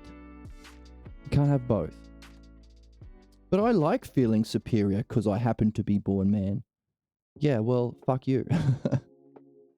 That's sadistic. That's not actually a good feeling. That's an addiction to a negative feeling as a surrogate for actually helping people and knowing reality yourself. Okay, people sprung from the actions and duty to a God, a far-seeing God who sacrifices for man's goal, growth in nature. The arts, fire, and dialectic. What's that? Oh, okay. God takes the sacrifice. God accepts back what's false. So, like, in feasts and stuff, you make you eat the good meat, and all the rubbish stuff you say, oh, that's for the gods. That's our offering to the gods. They don't eat meat anyway. Who cares if it's just the crappy part? But then give it to the dogs anyway.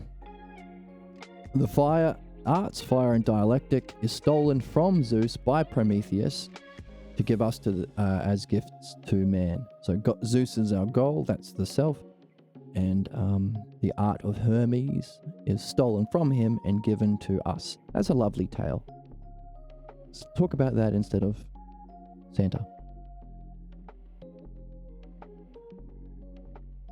Okay.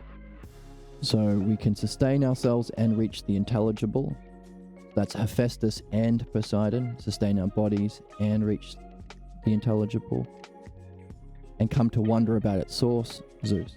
So there's Hephaestus, Poseidon, and Zeus. There's our existing or ruling triad.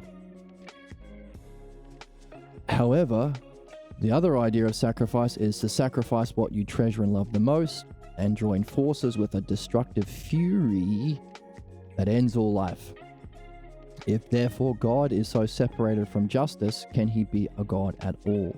So everything we've learned about justice, intelligible providentiality, the inherent order that's knowable in reality, as knowledge that we participate in through understanding to benefit people, to purify from their beliefs and develop their own understanding, to ultimately reach the self. If a God isn't in opposition to everything about justice, how can you call it a God? Sounds more like a devil, but even that's not real. That's Zoroaster. So, the purpose is to bring unity to a people at the price of waging wars on earth. Yes. Ever seen them? Happening all the time. Yea, my God is better than your God, you heathen. You are a monkey. You are less than human. Boring.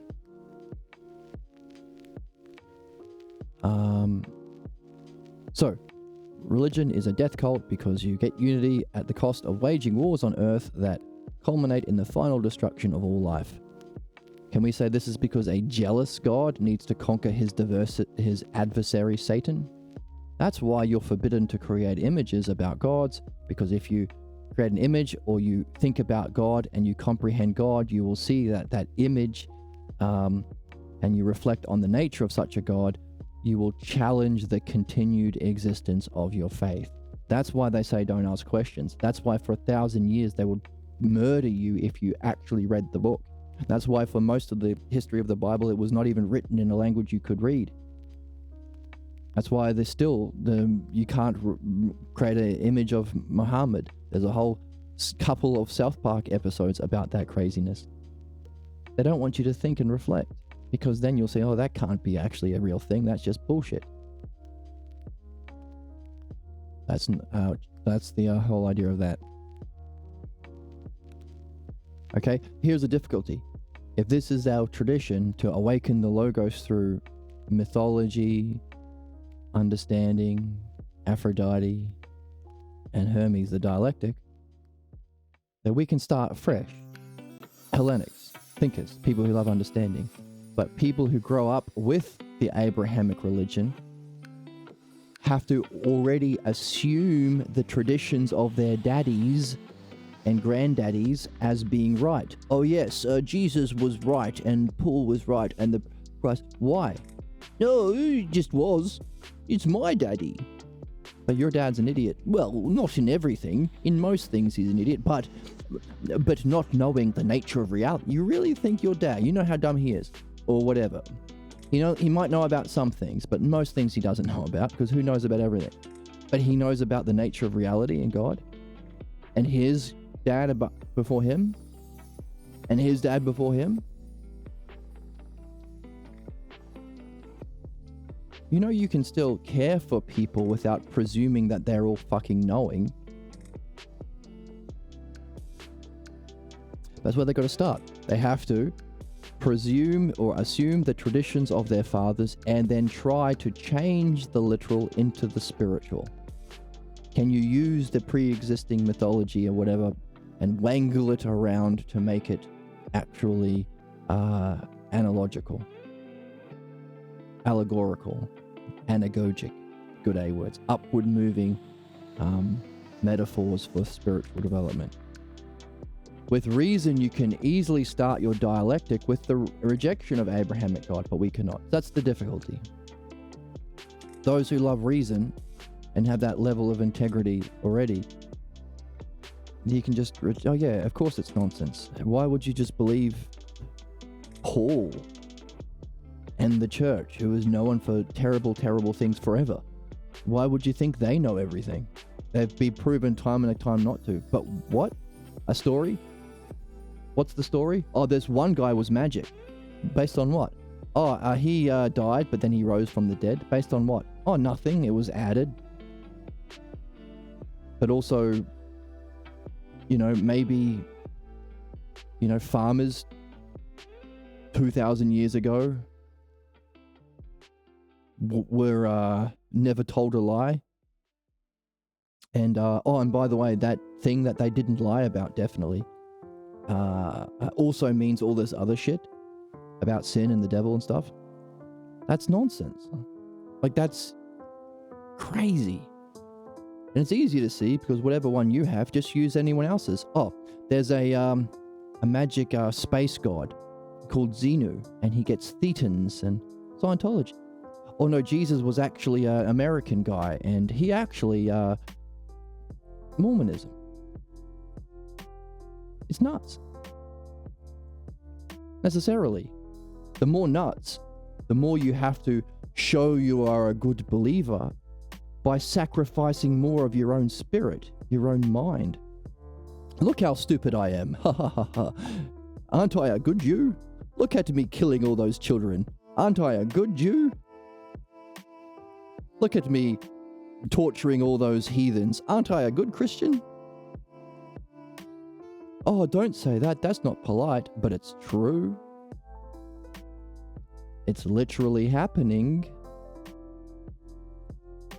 If you are the sort of person who says, but not all Christians or not all Jews, you're missing the point.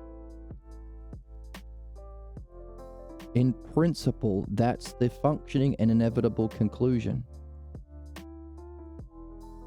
of belief. There are those who are able to separate for a while. Well, okay, all right. This particular thing, I'm going to use evidence and reason and speak out against genocide, but not here. No, it's one or the other. That's 5. Massive difference. Well, sometimes it's okay for genocide. Sometimes the church doesn't lies, but not always. Sometimes it's magic. Sometimes your belief is good. That's 5. A massive difference. Strict dualists. No principles. The Democrats creating the conditions for the fascists of MAGA to take over. Oh, don't speak up about genocide. You'll hurt their feelings. They're just small beans. They want to just starve some children. Let them starve children. Literally, you can see how that mentality, no integrity, no wholeness, no parts, no reason, no principles, no logos, no dialectic, is justifying the existence of these terrible fascists. Murderers who will bring an end to all life.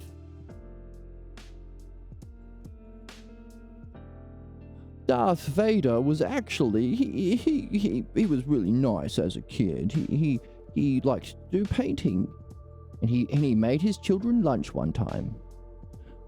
Don't be mean to Darth Vader. 5. Strict dualists, liberals, modern Democrats.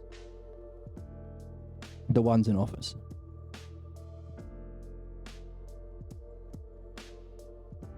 What's Obama's thing? Hope. Hope for change. No, how about understanding? Fuck off. Hope. Don't ask questions. Belief in change. Belief in Trump. How about understanding? Like every other profession. How about knowing the model? How about having a model? Knowing the model? How about discovering the self? Because how about recognizing that every single self matters? Every self is important?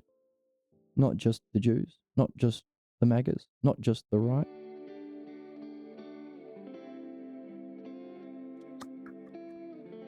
Sounds gross when you say it. Only the Jews get to fucking live. They're the chosen people. The Palestinians can die. That's so sick. Only the right wing can live. The liberals have to die. That's so gross. Only the Christians get to go into heaven. Everyone else is so... It makes my stomach turn. But that's it. That's how fucking terrible belief is. It isn't just a wee innocent small being. Belief is the source of human fucking suffering. Anyway, makes me sad sometimes. But the difficulty is we can see that, so obvious to us, that was just simple dialectical reasoning, step by step, pushing the implications to a conclusion. Abrahamics can't do that. They have to start presuming everything that their fathers did was brilliant and try and change it. Change the literal barbarianism into a spiritual level of meaning. And we've given them opportunities, haven't we? We've given them the fact that Paul was a disgusting murderer. All of us, Jesus was the only Son of God and he ascended into heaven and the rapture will happen. All of that is from Paul, not Jesus. So already you've got a leg up. Second, the parables talk about understanding. In the story of Mark, the kingdom of God is a state of mind. The kingdom of heaven is a state of mind. In the Gnostic Gospels, again, understanding over belief. It's only Paul and John, who defended Paul, who say this belief-based stuff. The kerygma. Oh, I can never pronounce it. It's spelled... and by the way, you can read books by a guy named Bolton. It's pronounced, it's kerygma, that's it. It's the Y that trips me up. It's Keyrygma. That Y is an I. Kerygma. And books by Dodd and Bolton outline those and we've already read it in this book already, like the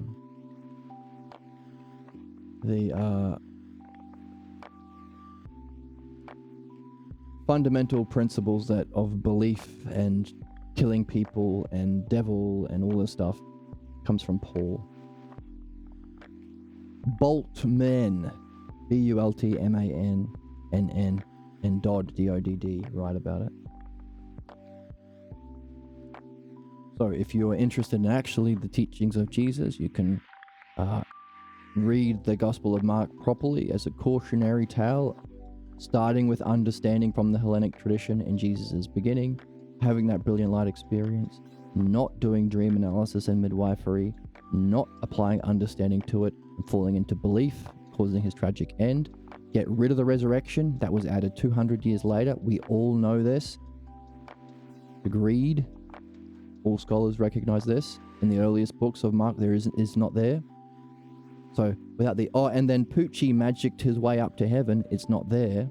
It ends with, "Why have you abandoned me?"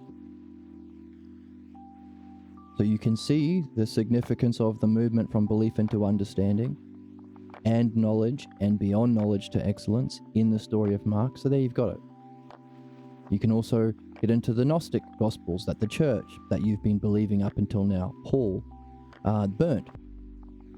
So we have the Gnostic Gospels found in the 60s in Egypt. Talk about, again, understanding. To recognize that thinking Christians should become Socratic. Okay?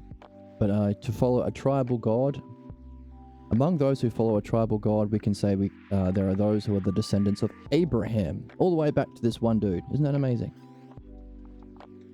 Okay, well, they're different groups, they're distinct groups, their differences override their similarities. The animosity of these groups with one another spawn countless wars. You know that stupid barbaric bullshit where we think we're going to solve problems by murdering people and doing terrible things because we're at war and it's okay to rape and kill and torture and maim and even now post it on Instagram? Yeah, that's countless wars because of belief.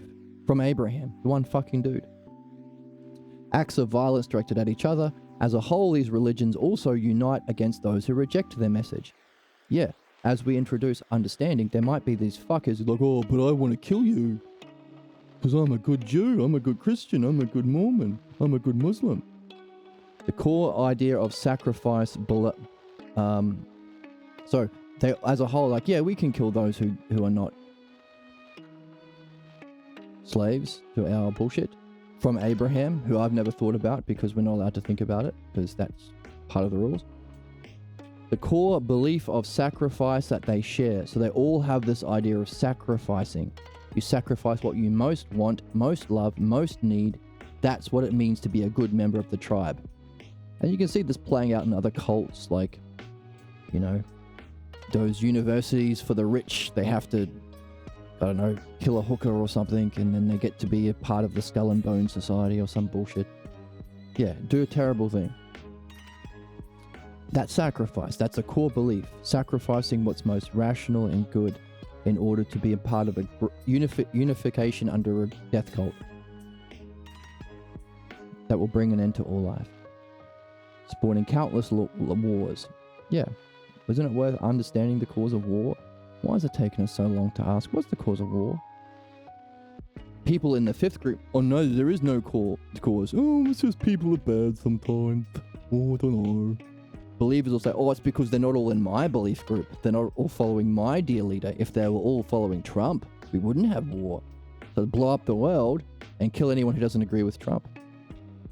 Now, that's 5 and 4. The reason we're not able to solve problems yet is because we have yet to move into, and we're creating the conditions for it here, doing our best, from massive differences. There is no cause, people are just bad, shut up.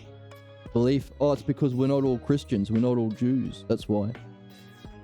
To understanding, oh, let's actually understand the cause of problems. By the way, what's the cause? These two ways of thinking. Knowing, verifying your understanding, indirect experience of justice or beauty, and then true excellence, to know the self, which is all of this is an emanation of. And we can use this knowledge and understanding or wisdom to benefit everyone, including those in conflict, belief, or those disconnected. Massive differences. That's just it. Just one paragraph explaining it. But there's more to read, more fun to have. Speaking of reading, so even though they all fight each other and kill people and torture people and all that sort of horrible shit, the one thing that makes them the same is this core belief of sacrifice, and that shows their fundamental weakness. Sacrifice. Why is sacrificing not sacrificing the bad, but sacrificing what's good and what you love? Isn't that stupid? So, therefore, people who call themselves Christians, if you want to say you're a good Christian and you still also want to be a good person, recognize that that's not Christianity. That's Paul's vision of Jesus, and also gain some support from the last gospel of the New Testament, the Gospel of John. So you're actually a Pauline John follower, not a Jesus follower, if you're into a belief.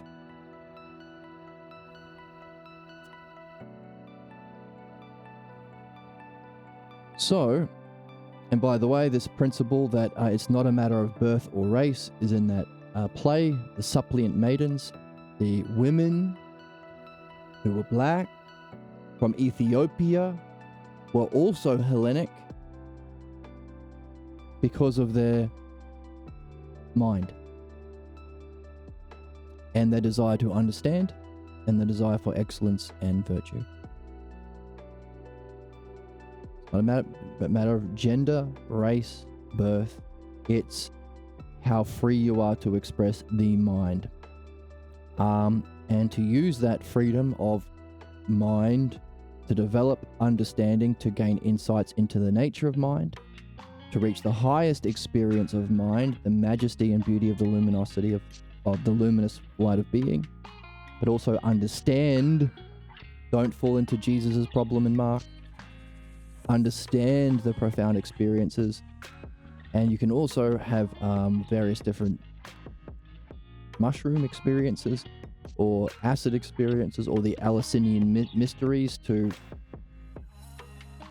be a catalyst for an experience of those states of mind, so long as you've got understanding. It's the mark of Hellenic is to seek excellence in an understanding of all that is.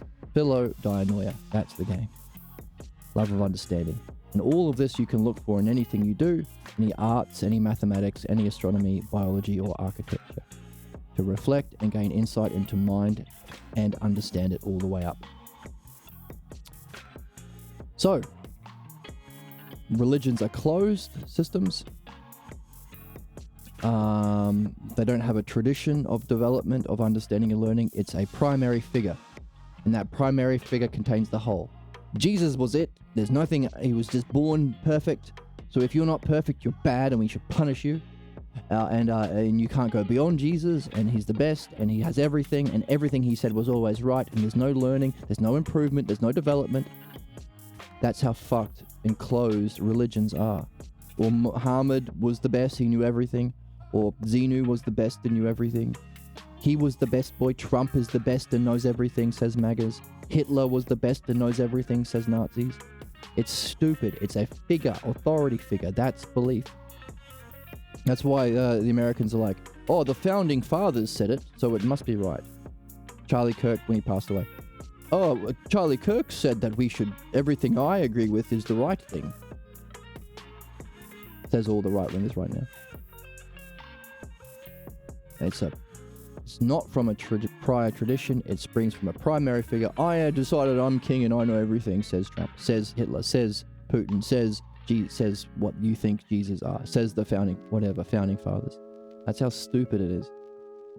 No prior tradition, no evolution, no openness, no development of mastery, no excellence, no understanding, no experience of mind, no mushroom or Eleusinian mystery experiences, and no knowing of the self.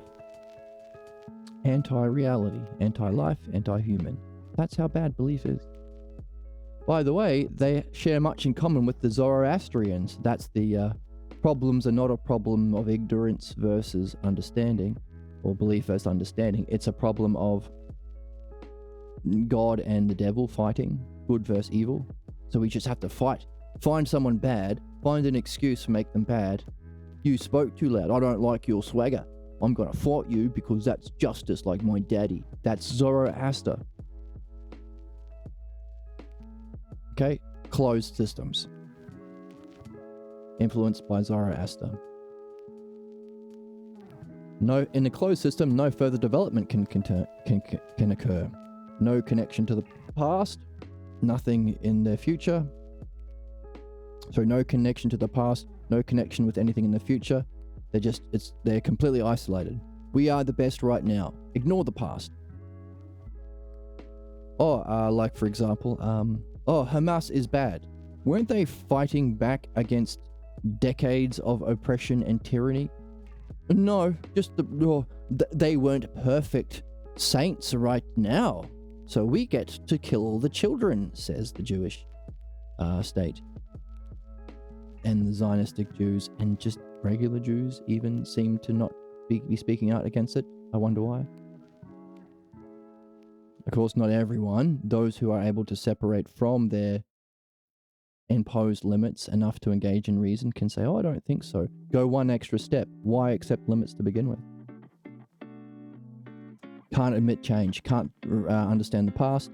No future. However, within themselves, they cannot admit change without collapsing. That's it. You start to speak out. Oh, you're a bad Jew. Good. Why have a identity based on a belief if belief causes all human problems and suffering? How about be yourself? How about be a human? The future is open to the Hellenes.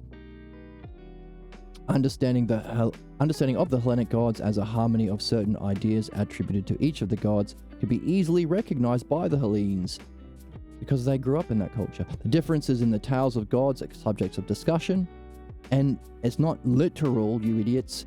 It reveals the understanding of the spokesman. Yes, Paul didn't know everything. So all the stuff about Armageddon and the rapture, Paul wasn't fucking all-knowing. He's revealing his level of ignorance and his disgusting nature. The guy who liked to kill Christians, you know that guy? Yeah, he's a gross person. Oh, the church, the Pope doesn't know. You know the church? Known for like genocide and torture and the Crusades and the Dark Ages and killing all the philosophers. You know those guys? Yeah, they didn't know everything. Obvious. What they are saying is just simply revealing their own level of understanding and their own level of problems. That's it. Just give them power, or be a slave to them. Just give them a power to play out their problems, their ignorance, and their level of growth, collectively. That's it. That's why people have kids. It's not a surprise. You get to be king priest of your kids. They're the only ones who give two shits about your dumb opinions, for most people. Or start a cult. Say you speak for Jesus like Paul. The Catholic Church. It's obvious. People play out their level of ignorance and whatever level of vision and understanding collectively if they have power to do so. It's not power corrupts. It's power gives you an opportunity to project your issues. Power can help everyone if the people in power are people who are Hellenic. Thinkers, using the mind, understanding, have an heart. Zeusians. Okay, but you could recognize this difference if you grew up in this way. Just like people who love Game of Thrones recognize the last season isn't as good as the first season. It's obvious.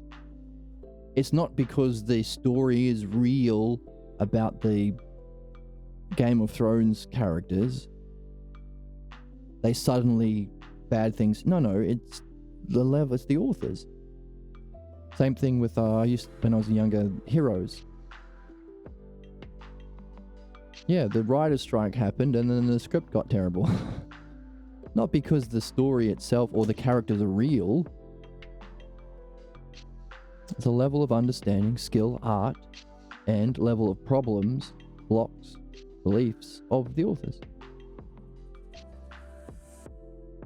But the good things you can weave together into a tapestry of wisdom. A shallow understanding of these images and tales will be clearly recognized as something discordant. It's obvious if you're a fan of the show. The ability to understand these ideas with a particular drama or myth gives a natural affinity with dream analysis, because that's what dreams are too. Dreams are Game of Thrones of your life. But the author is always onto it. The author is always the best artisan. It's the model of artistry itself. So, as you practice and get familiar with this mythology and mythologize these principles as your own state of being, you also gain an affinity with dream analysis. The inability to grasp the meaning behind the images would clearly mask those who only would mark those. If you can't grasp the meaning behind dreams, you take it literally, or images, or mythology, or beliefs, even people functioning through their beliefs to be jerks to you. It's not literal. They don't know you. They're projecting their issues. There's a hidden meaning behind their images. And those who only function on a literal level and a concrete level are marked by not being able to grasp the meaning. You need to grasp the meaning if you want to be providential. A keen nurturing of the tales of the gods, which we did today, trying our best to assign the gods as we went through our reflection. A keen nurturing of the tales of the gods or mythology is the way of using the mind to know the mind. Hooray. As participating in the works of mind.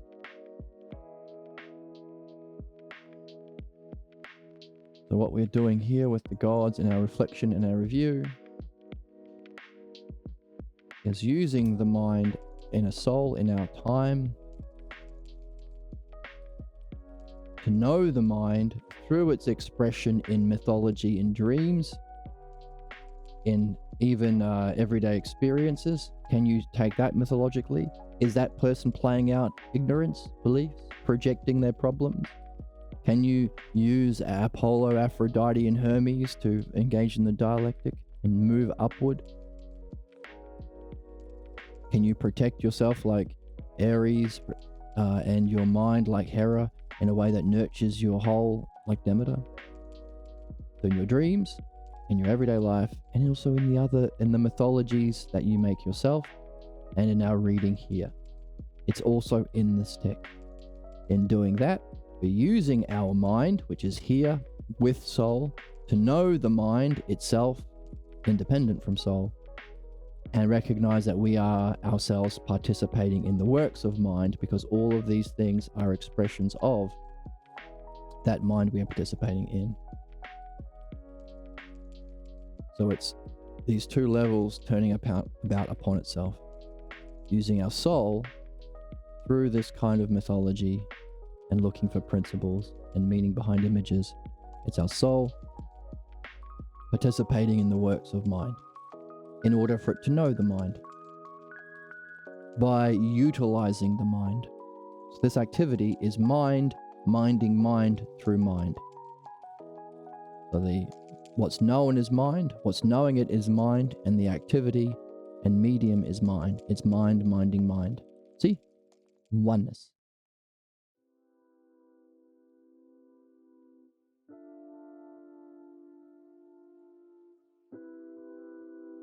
The chorus says, the drinking of the haterade and the smoking of the the copium vapes say, didn't we kill you guys? That sounds pagan and I don't like that. If there are more than one God, who would you know to pray to? As though praying is anything. No one can describe what's going on. Right, so they've already given up. I know what knowing is, I know what's knowable, and it's not. So that's, by definition, absurd. The anti-chorus says, you're listening without hearing the reasons for what you reject. What is the source of your anger? How about you play the game? Find why you're blocked. Are you screaming aloud to silence your own doubts and fears? In other words, instead of addressing the problem through Hermes, the dialectic, the gift of God from Prometheus, they are using whatever it is that they have in their energy to project it onto others, and they're being their parents. Hey, you understanding, don't understand. The same thing that was said to them. Instead of addressing their issues, they are trying to silence the voice of their own self, their own child self. Where's the joy? Where's the whimsy? Where's the childlike wonder, dude? They're trying to silence the childlike wonder in others to silence their own fears and doubts. Projecting their issues. That's what anger is. This kind of anger, anyway. Instead of reflecting on the causes, they're trying to silence others the way they were silenced, because that's what they are angry about, really. And their fear of being open, that's why we said it needs courage. All of the things we actually sacrifice are the false imitations of 3-2-1, understanding mind and self. We can't have both. We have to sacrifice our false images of these three things here, and that can be scary. That's our fear and that's our doubt. Are we good enough to just understand without our beliefs we carry with and we vomit on other people?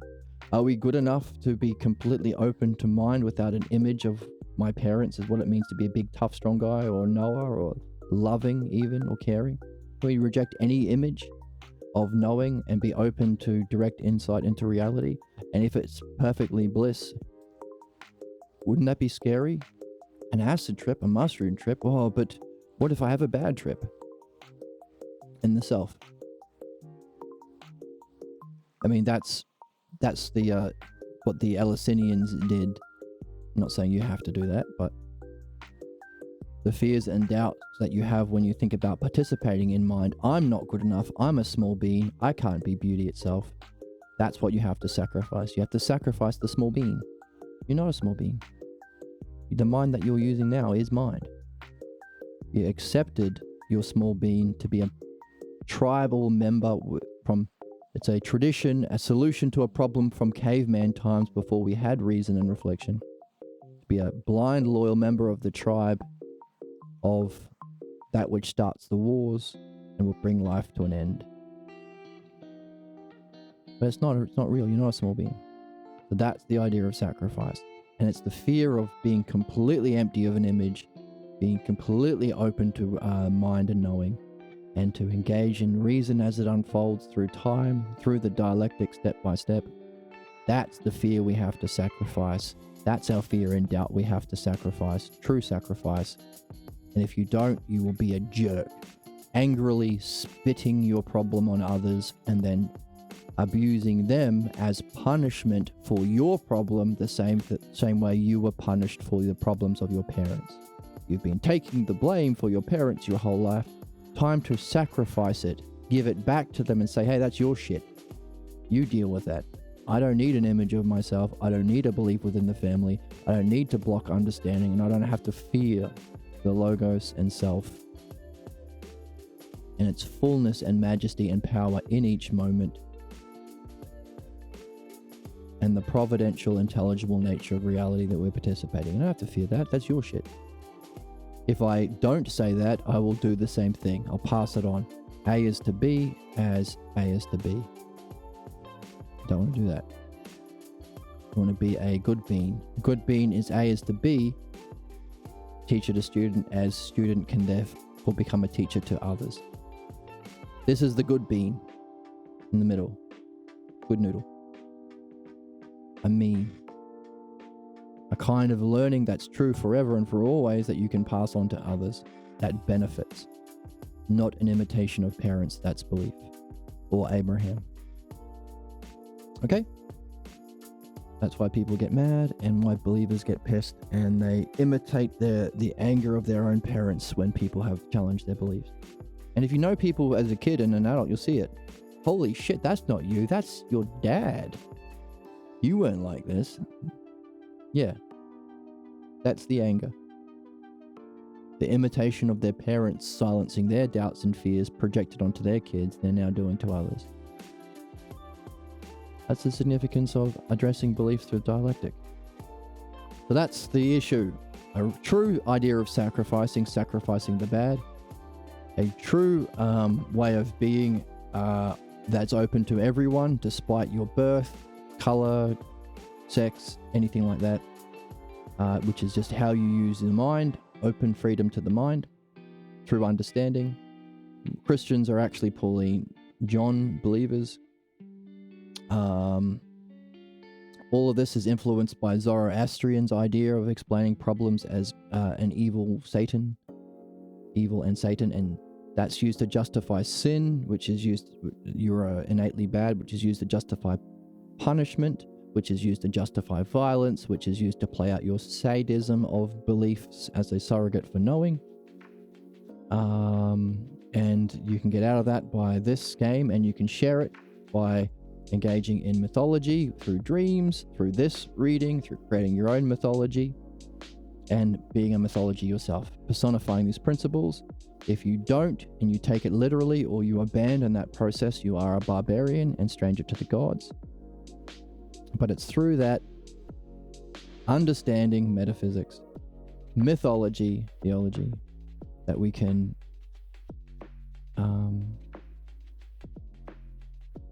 create the conditions for the awakening of the new age, the age of mind, reason, the Hellenic mind. Just that simple. From beliefs to understanding. Isn't that neat? Wow, that was a good section. We read all that last time, and so today was a review of all of that, which is worth doing.